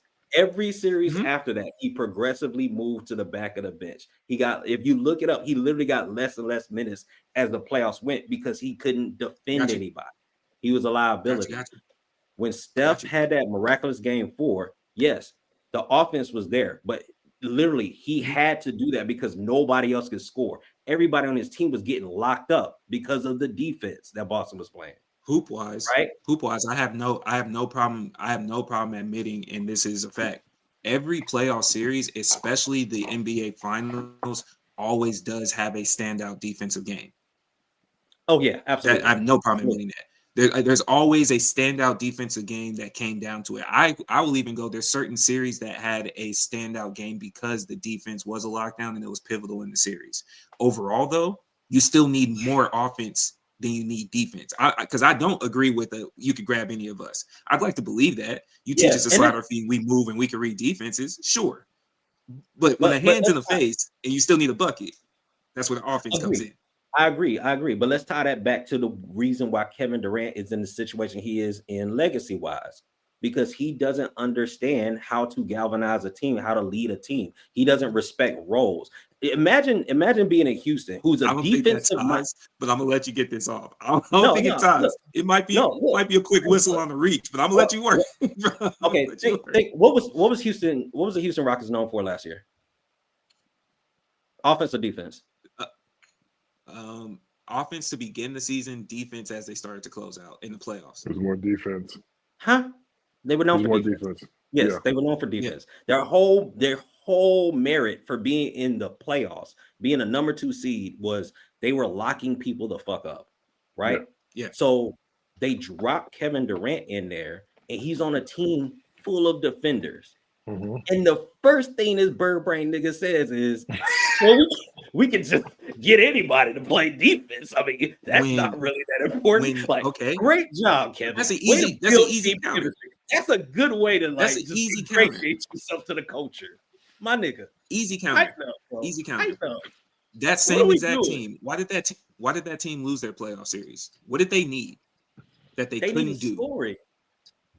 Okay, and we're right back to what he just said, bro. We are right. The overall point is the fact that you put Kevin Durant on a team that doesn't play defense, he gets swept. He can barely make the play in. Not true. So what until Phoenix. The only time we saw Kevin Durant successful at any point in his career is when he had a top-tier defense. Oklahoma City was a top-tier defense in 2012 all the way up to 2016. When he got with Golden State, they were the number 1 and number 3 defense in the league. The moment this nigga goes off on his own, it's like, we really don't need a coach. We really don't need defensive players. We just need Kyrie. Mm-hmm. And maybe we can sprinkle a little James Harden on there. Hey, put on that fat suit. Go to the strip club. Get out of Houston. Sweat. Get your ass spanked. Hold on. In the East. Because we just admitted, everybody was like, yo, this East is weak. When Braun was in there, all of a sudden the killers start popping up in the East and you getting your ass shifted out. He can't make the play in the West. You know there's 10 slots on the line, right? We just admitted that a toe on the line was a separation between him losing to Milwaukee or going to the finals. To That get team whooped. was not playing Whoa, defense. whoa. No. To go to the finals to get killed. That Brooklyn team, hampered and injured, was going to beat that Phoenix team? No. That's what I'm saying. Because they were injured, right? Because before they got injured, they were whooping ass. They were no. I'm saying that Brooklyn team with Harden, Kyrie, and KD, their focus was not defense. That's it. But the rest of it, we can move on. Their focus was not defense. I'm just saying there's holes in your argument. And I'm going with hooping. I'm going with give me the last bucket. I'm going with hooping, man. Yeah, I got you. I just find it ironic you saying it, and niggas like Tony Allen is the reason this nigga couldn't advance to the West. I just find that funny. Yeah, shout out Tony. First team all D. First team all D. First team all D. Man, with that being said, Kevin Durant is the only one. Wait. One thing. Don't miss the irony. What happened the night after he said that shit? Opening night. What happened? He had to stop who? He had to stop Shea, right? Couldn't do nothing with him. Shea won the game on him. Defense probably would have been important right about then. Probably been nice to get a stop right there, huh? So you don't believe in better offense because these are pros. No, I believe in better offense, but I also believe in the history of the game. And the history of the game tells me that in order to be a championship contending team, you need at least a top 5 defense. Like, very rarely will you get a team that win a championship that's like 10, 15. Like, you have your outliers, but again, they're outliers. My problem with KD is like, my nigga, you're going to a defensive team that you have to ingratiate yourself with the culture. You're the guest here. They built this from the ground up. This is all funny because you were saying you're arguing defense. This is why it also just looks funny aesthetically. We can all admit you're arguing defense in the era where scoring is going up. Yes. But you're also arguing defense in an era where scoring is going up, but the niggas that still win championships are the best defensive teams. Like, the scoring going up is relative to the shot selection, right? And the refs. And the game that's being played. Yeah, and the referees and Vegas. Thank you. But the defense, the championships are won by the teams that are in that upper echelon of defense, regardless of wherever the scoring is. That defense has to be on that type of level to even compete, because otherwise you're just going to get steamrolled because everybody's shooting. Yeah, that's fair. I'll spot you that. That's all I was saying. I can give you defense. And easily transition into one that does both what we're arguing about, defense and offense. Wemby's looking like the coldest player that you'll ever play on 2K in real life. This nigga segue game is incredible. Yes. In real life.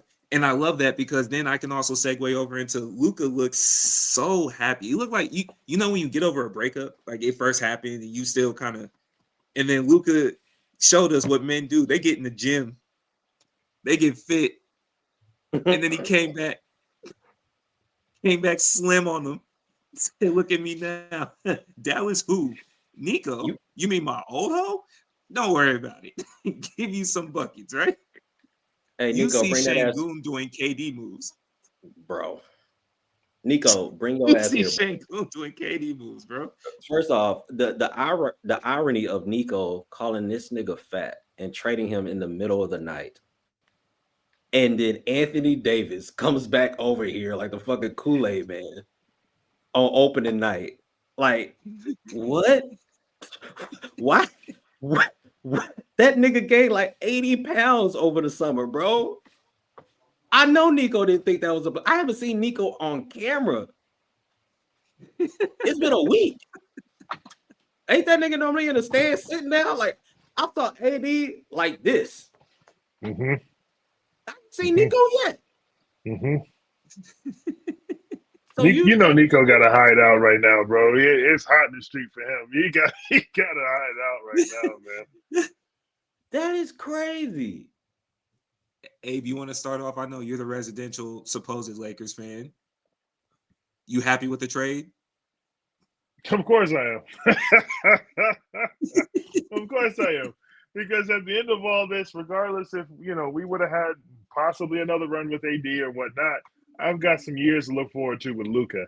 So with all this, like what could happen, all this other stuff, you've already thrown the narrative out there. Jokic could potentially be a Laker and play with Luka. There's been all kind of conversations that I we've had sure with it. did. That just makes me feel good knowing that you know what, we might got to go through a few of these years, going to the second round, get bounced out, whatever. We've been here before, but this is one of those type of teams which we know is the market and the players. They come together at some point, And and when they do, you know what's we so win. cool? You know what's so cool about this? As we break down the new NBA season, we this is how I know it's the changing of the guard. There's another additive that we're realizing in real time. If my narrative that I'm putting out there goes through and Luka and Jokic make some super pairing, in 2025, possibly 2026, we are going to see an all-white trio with the Los Angeles Lakers. Who would have thought that shit? Oh my god. This is how you Oh know my we are in god. a new era. Austin Reeves, Jokic, and Luka. Who would have thunk that? Ooh, the white The boys. Showtime Lakers being a pack of Elmer's glue moving down the court is That is nuts. insane. That Insane, is nuts. bro. That's how I know we're in the new era. Yeah, We factual. made Luka getting hurt was just like, hey man, let me just give y'all a week because I know what y'all just saw me doing. It's gonna be a long season. When Let me I give tell y'all a you, week. yeah, when I tell you, when I watch Luca play the Minnesota Timberwolves, it doesn't matter what jersey he's wearing. He is just going to wear them out the entire game because it's Facts. just so funny to watch him play with Rudy. Like Rudy to me with Luca is just it's a toy. He picks him out when he feels like it, you know. He plays with them, does the imaginary, and then he just throws them right back in the bin because every time he comes off that screen and Rudy's sitting there looking like this, Luca just smiles and he has fun playing basketball, playing the Minnesota Timberwolves. And it's just, it doesn't make any sense as to why that continually happens, but it's just fun to watch. Rudy might be his favorite player in the league, bro. Bro, Yeah. Hey, that nigga might Scream, actually scream, scream. he may actually get a limo to bring that nigga to the arena, bro. bro, the way Oh my the God. way Rudy gets moved out the way by Luka every time, Rudy looks like he's trying to avoid COVID every time he guards Luka. Like just by accident. This man just be moving in directions, just hot sauce and Rudy looks wild every time Luka sees him, bro. Man, this man's lost his hair dreaming of how bad Luka's been doing him these last few years. Oh Yeah. wow. He came back with a whole new shine, bro.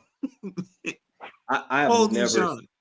I've never seen a defensive player of the year win that many awards and look that helpless that consistently against one nigga. Bro. That's called Luca Island.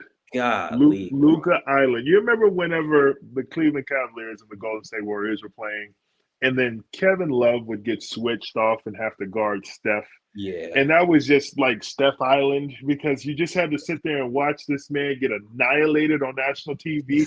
The same dude that we talked about that was like getting, you know, double doubles out the wazoo out in Minnesota and everything. They brought him there, and the man was getting just dogged on live TV. That's how Luca does Rudy. Everything. Yeah. Everything. But to segue back to the new faces, hot take. Maybe LeBron James fans are gonna start hating Wemby like Jordan fans hate Bron. It's about to get all that hating shit that Bron fans been doing with Kobe, with Jordan. Boy, it's about to get dark for you niggas. You niggas like numbers. You niggas live and die by numbers. Oh boy, I got a story to tell you. Oh man, listen. Don't let Victor start reeling off no championships either, because then it's really going to get spicy. If he do that shit in the West, oh, it's up for you niggas. In the West. In the West? Yeah. In the West. Yeah. The way no, Victor looks scary. It's not, bro. It's not even just the Lakers fans. There's certain people looking at Wemby that's not Spurs fans. Like, can Augusta win? Just scoop him away? Like, they're hoping for ill things upon this man, bro. He went to Shaolin. Oh my God. And dialed in and came back putting shoulders in chest. You know what? There was a tweet that I saw, and I wish I could remember your name right now, but someone was watching the Spurs game and they tweeted, yeah, that Wemby shit cool, but what happens when Dort is in his chest? The same thing that's happening to everyone else. You buffoon. What is Lou Dort going to do to Wemby? Let's address this really quick. First and foremost, it's supposed to be Chet, but we see he can't do it. So you got to go get the big little homie Lou Dort to go guard him. That's not crazy in itself. Lou Dort. Did you see what Anthony Davis just experienced? Anthony Davis lost his unibrow getting shook so bad off of what Wemby was doing. Wemby was in here putting AD, top defensive player of the year, in the blender to the puree machine and back in the blender. And you're saying Lou Dort? Fentanyl. Bro, that's what that is, bro. This nigga AD. The crazy part about Wemby, too. Crazy part about Wemby is you still got Stephon Castle right next to him. And while the stars are hurt, Dylan Harper coming out here and is like, yeah, talk about Cooper, talk about Ace. Hidden in the shadows, it's me. It's me the whole time. Mm-hmm. Look, bro, come on, man. And my favorite youth, I know one brother is up right now, but the Thompson twins are going to be a scary duo going forward. Detroit is figuring out how to utilize one Thompson brother. The one in Houston's got a little bit more shine, and I do think, shout out to Jalen Green, you allowed him to grow. Because when you decide to only be a hooper and then don't do anything else when your night is off, he went in there and hustled and showed we can miss shots, but he will play defense. Now letting him develop his offensive game, and clearly that team has been studying whatever KD's been giving them over the summer. They doing the same bag that we see him do. Man, we've seen the story so many times. Whenever you mess up and somebody takes your job, this is how it looks. This is how it looks. They had the future invested in Jalen Green. And then they looked over and said, hang on, just a second. You've been wilding on and off the court. And we got this dude over here, Amen Thompson. You know, we think he's going to be good. We'll see how it works out. Oh, no, he's really good. See you later. Have fun in Phoenix. And he's on a friendly deal. Like, it was like, wait, what? He giving me what? Yeah, nah. So let me ask y'all this question. And it's kind of like, it's a two-part, right? I'll start with, has this been the most excitement we've had going into a season, just as like a genuine basketball excitement? Absolutely. And about how long to y'all? Like, give or take, how many years has it been since we felt this type of excitement going into NBA season? Maybe 2010. No, I wouldn't go that far for myself. I'm sorry. I didn't mean to say no, like you're wrong. That's you. Okay. But for me, it probably has to be when like KD teamed up with Golden State. See, I thought that year too, but I guess the only reason I didn't go that route was because it was such a pushback of like, it's anti-competitive. So it was like, I hear you. I hear you. But the narrative is what I loved about that. The narrative was like, you know, forget KD. We're not doing this. You know, this is fake. Like, nobody likes this.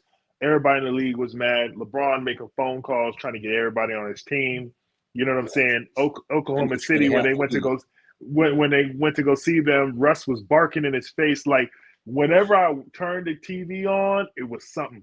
It was something. That was actually, you know what I mean? I was at that game. That game was lit. See, it was something. That game Oklahoma. That game happening. It was insane. That was insane. It was something happening. So that's the only reason why I say for me, that's when because the narrative was so wild during that time, and every game they played was box office because you were trying to figure out, okay, everybody's got to play their best game when they go play Golden State. Is the hate going to be there? They're going to boo him every time he touches the ball. Like, you know, are they going to be competitive? What's this going to look like? Is there enough ball to go around for him, Clay, and Steph?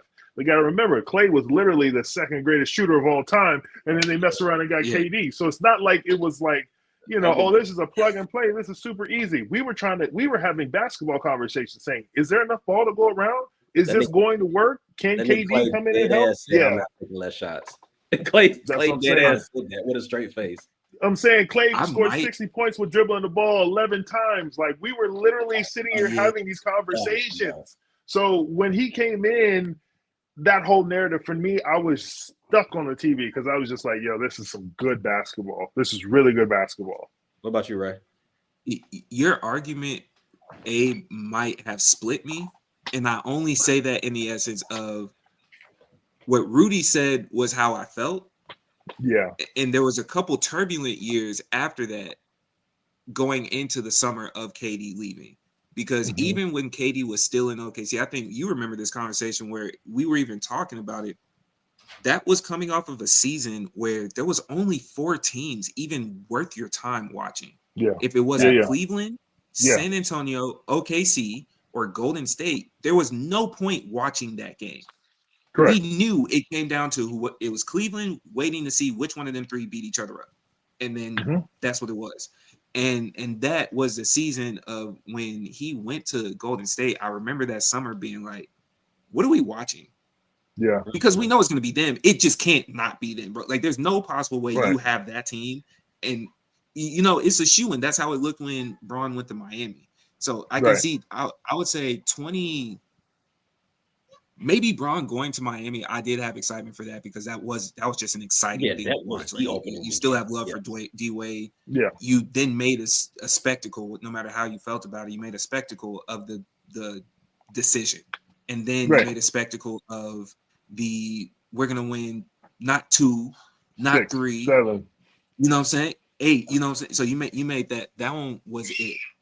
And then it leads into this particular year. And I would ask and kind of say, I'll start off with saying, I feel like a lot of this carried over from the playoffs. Yes, a lot of this carried over from what we got from, because that was one of the best playoffs that we have seen in so long. And I will add, because the playoffs even counteracted what we were seeing during the season. We were fed up. Y'all saw the narratives. There's nothing about the NBA. There's no defense. They're just launching shots. And then they got in the playoffs and physicality revived itself. Hadn't seen it like that since arguably when Kobe played, right? Yeah. And they're hitting, they're bumping. Refs are letting it happen. And it went into this season like, pick up right there where you left off. We're here for excitement. And y'all figured it out. You figured out the formula. Yeah, and just to the point, my bad. But to the point, when you're a hooper, if you're a hooper, last year's playoffs was the best playoffs we've seen in quite some time. Because it wasn't about the biggest name, it wasn't about the biggest team, it wasn't about the stage. It was literally hoop. You went in there, you saw the boys play, and then it was just between the lines, and it came down to like the last seconds on like a bunch of games. Don't get me wrong. Plenty of games that got blown out in the first couple of rounds. This is what it is. Even in the playoffs, towards the end of the finals, you had a couple games. Games happen like that. That's just a part of the game. You didn't show up. You didn't tie your shoes the right way they were supposed to be tied this morning. Whatever the case may be, you just got rocked when you walked into the gym. But when you talk about basketball, like as a hooper, you have these games where you're watching and you're just like, I'm in love. I'm back.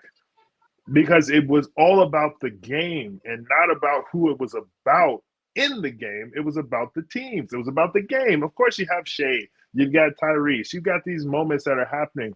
The whole series between Indiana and New York was just box office. Oh my God. Like it just every single game was just box office. So to sit here and talk about those, watching OKC have to play Denver, like that was a finals in itself. Like and then you get to the end and you get to watch OKC play Indiana.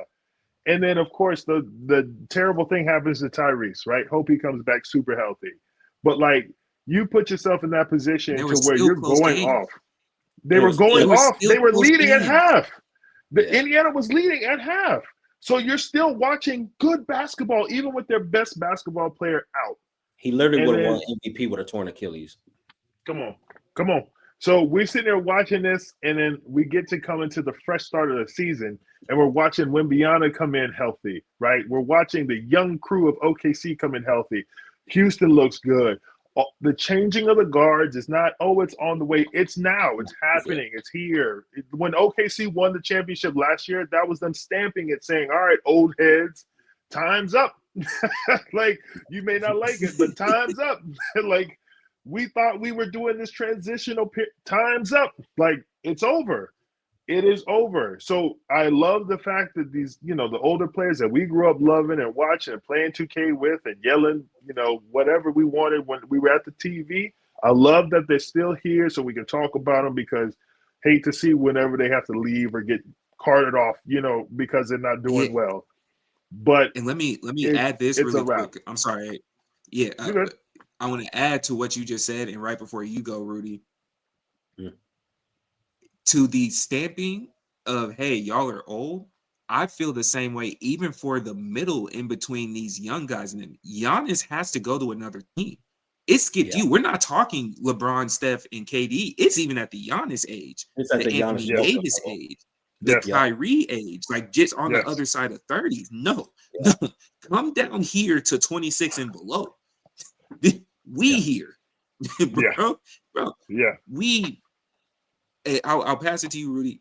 I'm even looking at it as like, bro, is Jason Tatum old when he comes back from this injury? Yes. Respectfully.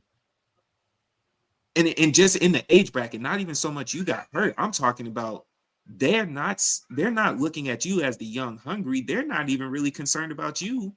And these young dudes are out here hooping. Way hungry, bro. Hooping. Like, and the only reason I would say Jason Tatum would fall into yes, because I'm assuming that the Achilles injury is going to take a little off the athleticism. And so if you're talking about a less athletic version, like you might be your age, but you're wear and tearing your age. It ages you. Yeah.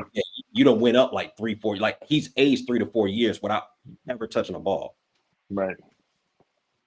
So I would say the best thing that probably happened to the NBA was in February when they made the rule change, when they put the word out to the refs, hey, we're gonna let physicality back into this game. We're not all that ticky-tacky stuff that we were doing early in the season, not doing that.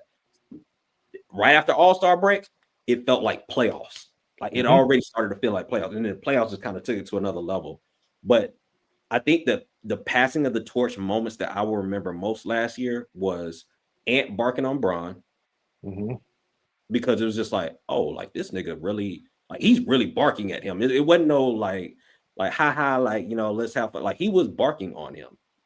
And Shea having a generational year, like a generational from the midi, like from the mid range. He literally brought back something that people thought was archaic and made it the deadliest shot in the game.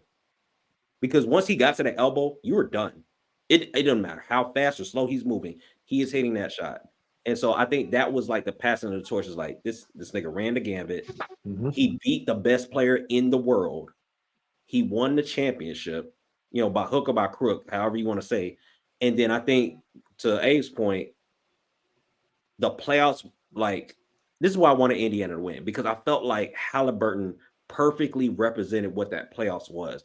It was, what are you doing on the floor? Because before the playoffs, you got to remember, the players voted him one of the most overrated players in the league. Overrated, but yeah.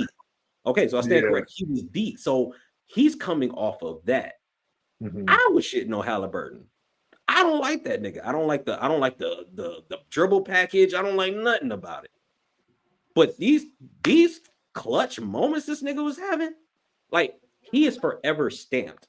And that's what hooping is supposed to be about. Hooping is not supposed to be about, like, I'm gonna sit, if I don't like my contract situation, F the fans, like I'm not playing back-to-backs, Joel Embiid, all these niggas doing this. It's hooping.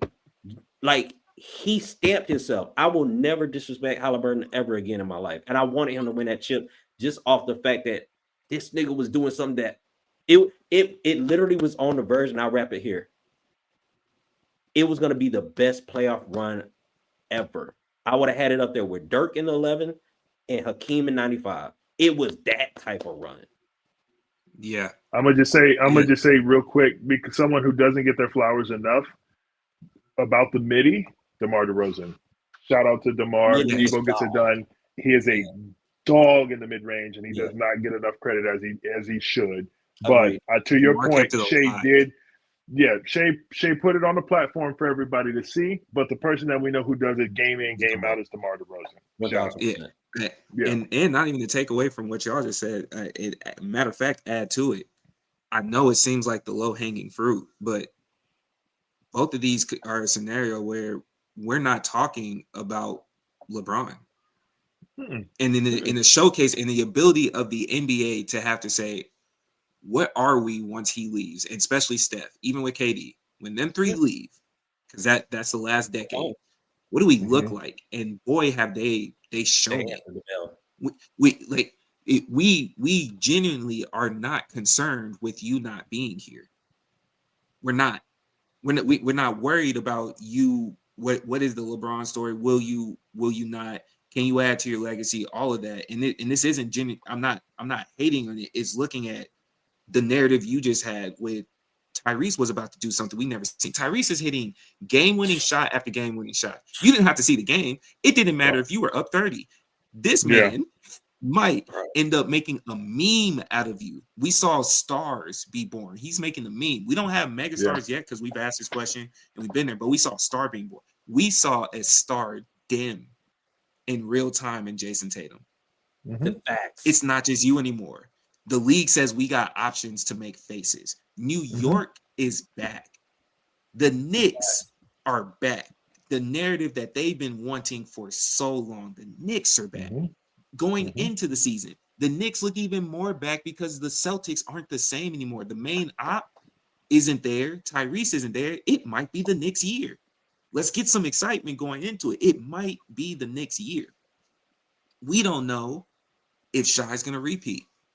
Hey, Jokic, was that just a down year? Like, what's up with you?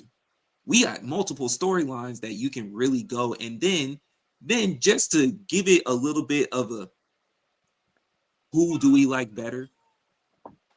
Let's give the high five rule to Steph.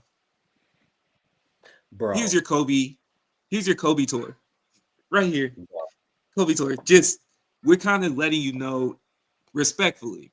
We will even want you to win this year, but respectfully, we found some new toys to play with. And bro, not only did we find some, like we got a smorgasbord over here. I'm saying words like that. We got a whole we got a whole laundry list of select one. These are your 2K stars here. Bro, without the LeBron narrative, the NBA is saying, hey, we're doing everything we can. And without you, it makes an easy transition into that Clutch Sports t-shirt or sweater that Chauncey was wearing when he came out that courtroom. Boy, was that a signal. Come get me before I say something. On y'all. Hey, shout out to Chauncey securing that McDonald's sponsorship because them niggas was bringing the meals in for him, bro. Hey, that nigga said I have a 2B. Bro, the way he walked out that courtroom, like he didn't even look like he had charges.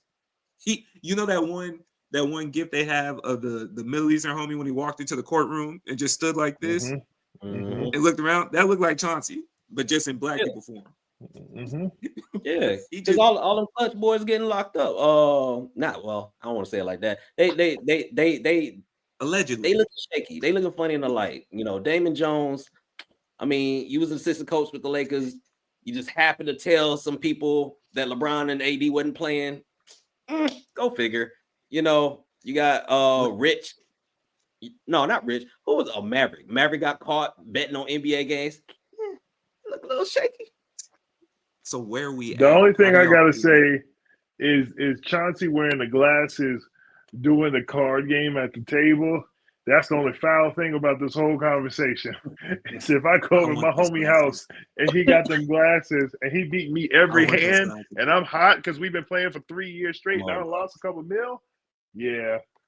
Problems. I want those glasses. Y'all got to drop the link to the glasses. Bet you I want do. those glasses, bro. Yeah. I will. So let me ask you, like, what does this mean? Just as a fan, and because we even saw the one that they already started on the NFL side too, and they don't have names. As a fan, we got this. We got the Gilbert Arenas situation. We're seeing it come out. What does this mean to you when it comes to approaching basketball? This whole pod, we're talking about what type of sports people we are. You see us kick up for the NBA. What does this mean to you now that you're seeing stuff like this? Like the games are clearly fixed. You got the Jonte Porters Porters that had already came out. This isn't the first one that's happened within this even the last year. We start reviewing games because I'll even admit the funny side of it is the favorite thing I've been seeing this last week was getting on Twitter and people digging up old tweets with the LeBron walking the ref to the person in the stand. I've been loving every single thing right here. I've been loving all of them tweets right there. All of them tweets, man. But what does this mean to you as a fan? Does it change anything? You already accepted it. Like, what does it look like? It don't change nothing because if you've been in any type of barbershop talk, the favorite thing that I listen to and I love to hear is, they shaving points. He got somebody to pay. He got some bills due. So one of them things have been said in that conversation. So it ain't doing nothing but proving a point that we already knew.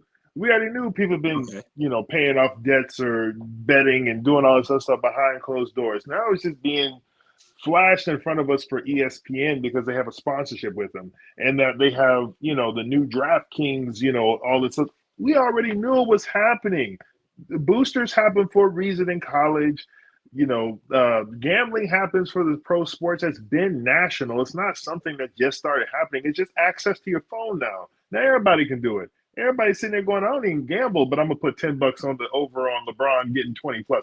Like it's too easy of an access. It used to be grimy. You had to know somebody that knew somebody that had a bookie in order to get it. In order to like get into the door. Now you can just pull it up on your phone, be like, I'm 18, even though you ain't. And then you go and get you some money because you made a parlay. Like there's so many jokes about parlays. There's people posting parlays and everything else. That way you can copy it and try to win you some money. Are you kidding me, man? Like, let's not act like this ain't mainstream now. This is worse than TikTok when it comes to just the outreach that it has to everybody else. It don't make no sense. Okay? Not to say that TikTok was wrong, not to say that gambling is wrong, but you sitting here looking at the outreach that it has to the people that it has access to. Yes, we're doomed. we are doomed because now you have to question everything. Okay, well, Malik Beasley dropped that one pass. Was he shaving points? Oh, well, Tom Brady didn't make a great pass on this one play. He had the man wide open.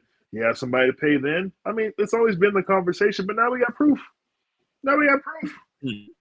Yeah, I think I actually think this is a good thing. I think this is probably one of the best things that could have happened to the NBA. Not up front, obviously they're going to get the media blizzard, and people are going to act all shocked, like, oh my gosh, there's gambling in sports. Like you didn't just have a bet ESPN ad going on right here in DraftKings right over here. Like, yeah. On a fucking gambling, like niggas are betting on our game. Like, look out of here. But I will say, I saw an immediate change.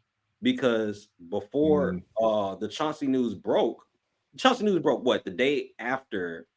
I think it was NBA season kicked off Tuesday. I think the Chauncey Billups thing broke either Wednesday or Thursday because the Warriors played them right after. So I had a question about Kevin Durant. Okay, cool. Even on opening night, I knew there was a parlay prop for KD to go over 20 points. And this nigga in the fourth quarter, he didn't take a single shot. In overtime, he didn't take a single shot. The nigga was sitting on 19 points. And literally, they were running a whole offensive set. Ray, you remember? And I was in the text there talking about, yo, what the fuck is Houston doing? Because what are they doing? Yeah. He was not trying to go over, like, respectfully, allegedly. I had money on it, though. I'm watching the nigga. I know when a nigga is not trying to be. Rudy's back. He's back. He's back. Take the under. Take the under. Take the under. If you haven't learned from Keep It Clean, take the under. Stop believing in these niggas, dog. Stop believing. Message. Stop believing. They are getting the phone call. Take the under, dog. You will be fine. You will be fine. Because either they gonna mess it up, or Vegas gonna mess it up, or the ref gonna mess it. You have so much going in your advantage. I'm not trying to give y'all gambling advice, but I'm just telling y'all, don't trust these niggas. I was just about to say, hold on. But don't trust these niggas. But I think it's a good thing for the league because I've never seen niggas play so hard.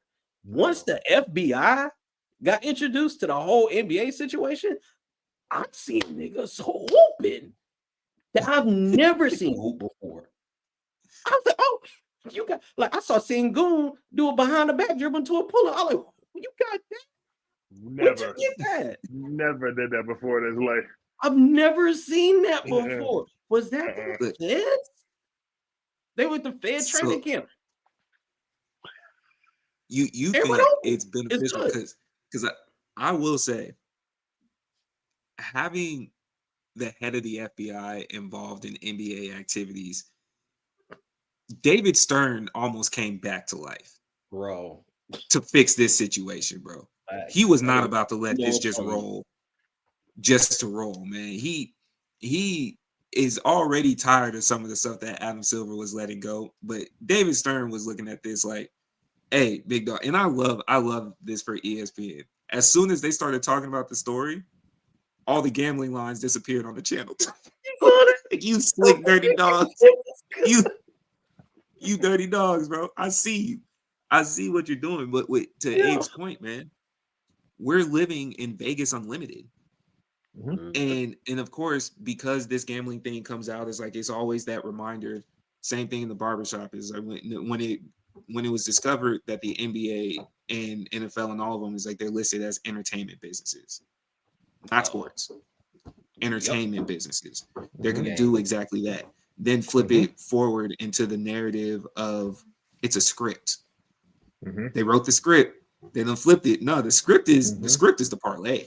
That's what it is now. Let's just now we could call it what it is. The script is the parlay. The script is the spread. The script is this is the total points that you need, man. Look, don't trust them. Take the under. Take the under, nigga. Every time. Take the shout out to Asia Wilson. You know how many unders I took on her that she just cleared for me? Not a part of this. And she a goat. And she a goat. But I'm just keeping it real. She the goat. Not a part of this. Abe, for your credit, I already pre-filmed the disclaimer. In all seriousness, I did. I already pre-filmed the disclaimer. I'm gonna attach it to the front side of this episode. I apologize profusely. No, you good. Because we've already told y'all numerous times. Hey, I'm on the side of keep your money. I'm always on the side of keep your money. Yes. You don't know these niggas. Yeah. Hey, man, we've seen people get kidnapped for less. Pete Rose had to literally pass away begging for his chance to get in the Hall of Fame for something that happened back in the 80s, bro. Wow. Wow. Hey, how many stories of Vegas have you seen people get kidnapped? Huh? They had a whole winning Lakers series where they showed what happened. Bro, he said the mafia. The FBI said he was messing with the mafia. The mafia never left. Keep your money. Because there's only so many times you can scroll on that app, and just like everything else, it's an addiction, and they're not taking your credit card, but you know who's still in business? Them bookies. And you need that fix. And them kneecaps are still kneecaps. They were kneecaps back then in the 30s, and they kneecaps now. They can still be broken. That's a fact. I'm on the side of saying, at the base, we will tell you, keep your money. Unless you are paying Rudy, he's playing with his own money, and we're going to laugh at him every time he's screaming in a group chat. Because I'm about to say, you can't stop people from spending money and doing what they want with their money. Hey, the message from Keep It Clean won't be go do your thing. No, I advocate. I'm just saying, don't keep don't your money. Hey.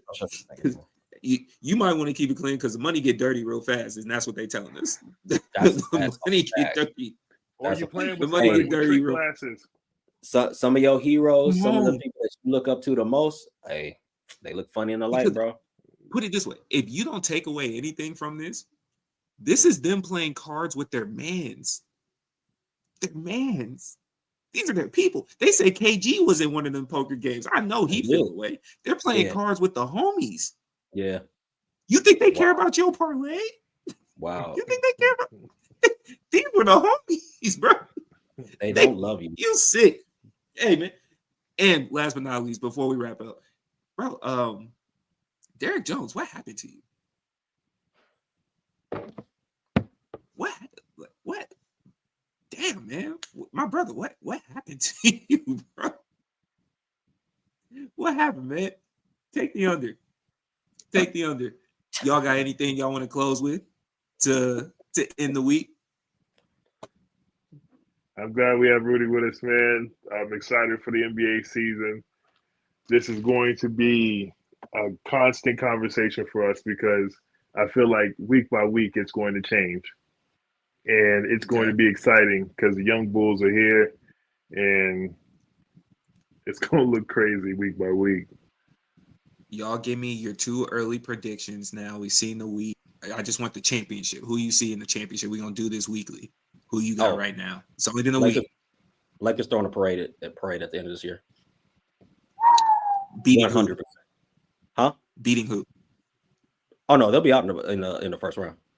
But LeBron will be off the team. So it will be That's perfect. 1,000% parade. That's perfect. It will be a parade all the way down crypto. I guarantee. That's perfect. I guarantee 1,000%. That's perfect. He set us all the way up. We were sitting there wide-eyed and everything. He set us all the way up. Oh. Yep. Ball up top. I just got shook out the shoes, bro. Yeah, he set us up on that one. I've been around. Hey, I've been around. Hey, he caught me reaching. He caught me reaching both. Crazy. Me and you both. Arm all the way up. I'm a Lakers fan, and I said, ooh. Hey, man, you got to send this to Filet. No. Look at tween. He got us with the tweens, bro. I dead ass no Lakers fans that will gladly pack LeBron's bags. Like they are waiting for this nigga to get out there. Then y'all can breathe again. You'll be all right. So who do you have in the finals after a week? You saw what we saw. Who you got? Oh, I got Golden State respectfully. And I got the East is funny, bro. I don't believe in none of these niggas. I'm gonna be real with you. Like, because I just watched New York get their heart snatched by Giannis, and Giannis don't even have a squad around him. And then That's Cleveland early in the season, though. Yeah, and Cleveland's just a perpetual mediocrity type team. They don't really excel at anything. They're gonna stand on the landmine at some point. Yeah, it's like, and then they're gonna lift their foot. Mm-hmm. Yep. So I thought Orlando was gonna be the dark horse, and I don't know what's going on with them. I don't know. East is a crapshoot. I got Warriors coming out the West though. I don't think Oklahoma wants to see that. I got the East though. I think you can give the Knicks the nod for right now. I think they still have enough firepower that with Halliburton out, probably out for the whole season, that's not going to turn around. So you need to probably just stick with the Knicks for right now. That's where I'm going with. I'm going Knicks first. Yeah, I agree. Who you got out West? OKC. I respect. I haven't seen the heartbeat drop since the end of last season. It looks like they just literally won a championship, which they did, but it literally looks like the week after.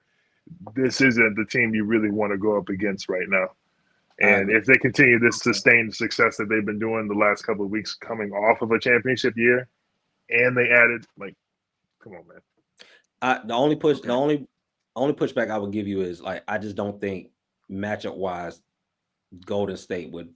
I don't think they want to see the Warriors. The reason being that they have a big that could be taken advantage of. Steph in space with Chet is a problem. And they were 2-1 against the Oklahoma City Thunder. For sure. But Draymond having to guard Shea is a problem too. Why would you put Dre on Shea? Who do you have to guard Shea? You have Kuminga and Moody. They're not going to stop him, but that's called barbecue chicken. So all I'm saying is on the opposite side, you got a problem too. I hear what you're saying. I just feel like it's not an even matchup when it comes to OKC because they're so deep. I respect it. Who you got, right? Yeah. I will say out there, is it easier to go west? As of right now, I'm gonna start with the west. This is today. I know it. Oh Lord, come on, man. I'm kind of nervous about Houston Why? if they mess around in jail. I like the fact that they died out last year's playoffs on we were going to do everything we can to try to guard you to our conversation earlier. And they showed that they got the defense. Then they went and got points, and those points taught them how to get points. And that was the big thing. And the main reason that I'm going to edge them is they got the legs. They got the youth on their side. So running into a series based on what they've shown us, and this is all early in the season, but by the end of this, I think they can continue to do this by the end of this more than some of the teams that we're mentioning. Like the youth is there, and you got enough youth to just be like, hey, KD, bro, you just got to show up. You get to be Kawhi this year. You do. You get to be Kawhi. You can do low management at any given moment. You just got to show up in the playoffs. We'll dial your number, hit a couple J's, go on about your business. I got Houston out west. I would have said, this is hilarious too. I would have said Miami until the Terry Rozier thing happened. It cooked it, bro. And I said that because what I saw from Miami told me that they're going to make a trade. Who they're going to make a trade for is going to change everything. But they got enough right now to maintain in the East, and they're a piece away from doing it because, to both of y'all's point, it is open. It is New York, but I don't know if New York did anything to solidify that somebody's a piece away, because the way that Tyrese Maxey is hooping is scary for Philly. The way that Edgecombe is coming out there is scary for Philly. And this is what next week we might have it on the docket to argue, is this the end of Embiid? Because we're watching them do this with no Embiid. We're watching them do this with a PG that's still on the bench, right? And Maxey looks scary. Because the East is open, I have Miami. Miami and Houston is what I'm calling right now. Wow. Okay. I like the Houston pick if y'all don't run into San Antonio. I think if San Antonio runs into Houston, San Antonio clears them. They're doing this without De'Aaron Fox, bro. Yeah. In the I don't think. Okay. Sneakily, I think Miami trying to steal De'Aaron Fox. You said what? Quiet as kept. I think Miami trying to get De'Aaron Fox. Ooh. Because by the time December rolls around, we're if Dylan looking keeps at doing his thing, if Harper keeps doing his thing like he's doing now, they say bye-bye, and then he goes and plays in Miami. That'll probably be the next move. Interesting. By the time we're looking at this situation, the Spurs are going to be in a position of saying, do we keep De'Aaron? Because the way that Dylan Harper is hooping, and we got Stephon Castle, I could just go all youth. Yeah. Or I could get something back for it. What can Miami give up, though? That would be enticing. I guess I'm trying to figure out San Antonio's. Yeah, you're trying to figure out the logistics behind it. I don't know exactly, but quiet is kept. I think with the whole Terry Rozier thing and everything else that's going on, he's somebody that would be on your radar like most teams. What? I also don't think to go get. Oh yeah. I'm getting Terry. Well, see, look, Wiggins is one of those people that they're trying to move on from too. Yeah. I'm sorry, I'm talking about to go get De'Aaron. Yeah, you're right. Yeah. Okay. Hot takes. Don't put money on it. Don't take the under. Don't spend your money. That's a hot take. This is the Keep It Clean podcast. And if you broke, call Rudy. We can listen together. Follow us on Twitter. We're creating a Twitter. Follow us on Instagram. Follow us on YouTube. Follow us on TikTok. It's an easy conversation. If you want to dive in, let us know. These are the Keep It Clean boys, and we are rolling out. See you next week. Episodes dropping Thursday. We'll be back. Yes, sir.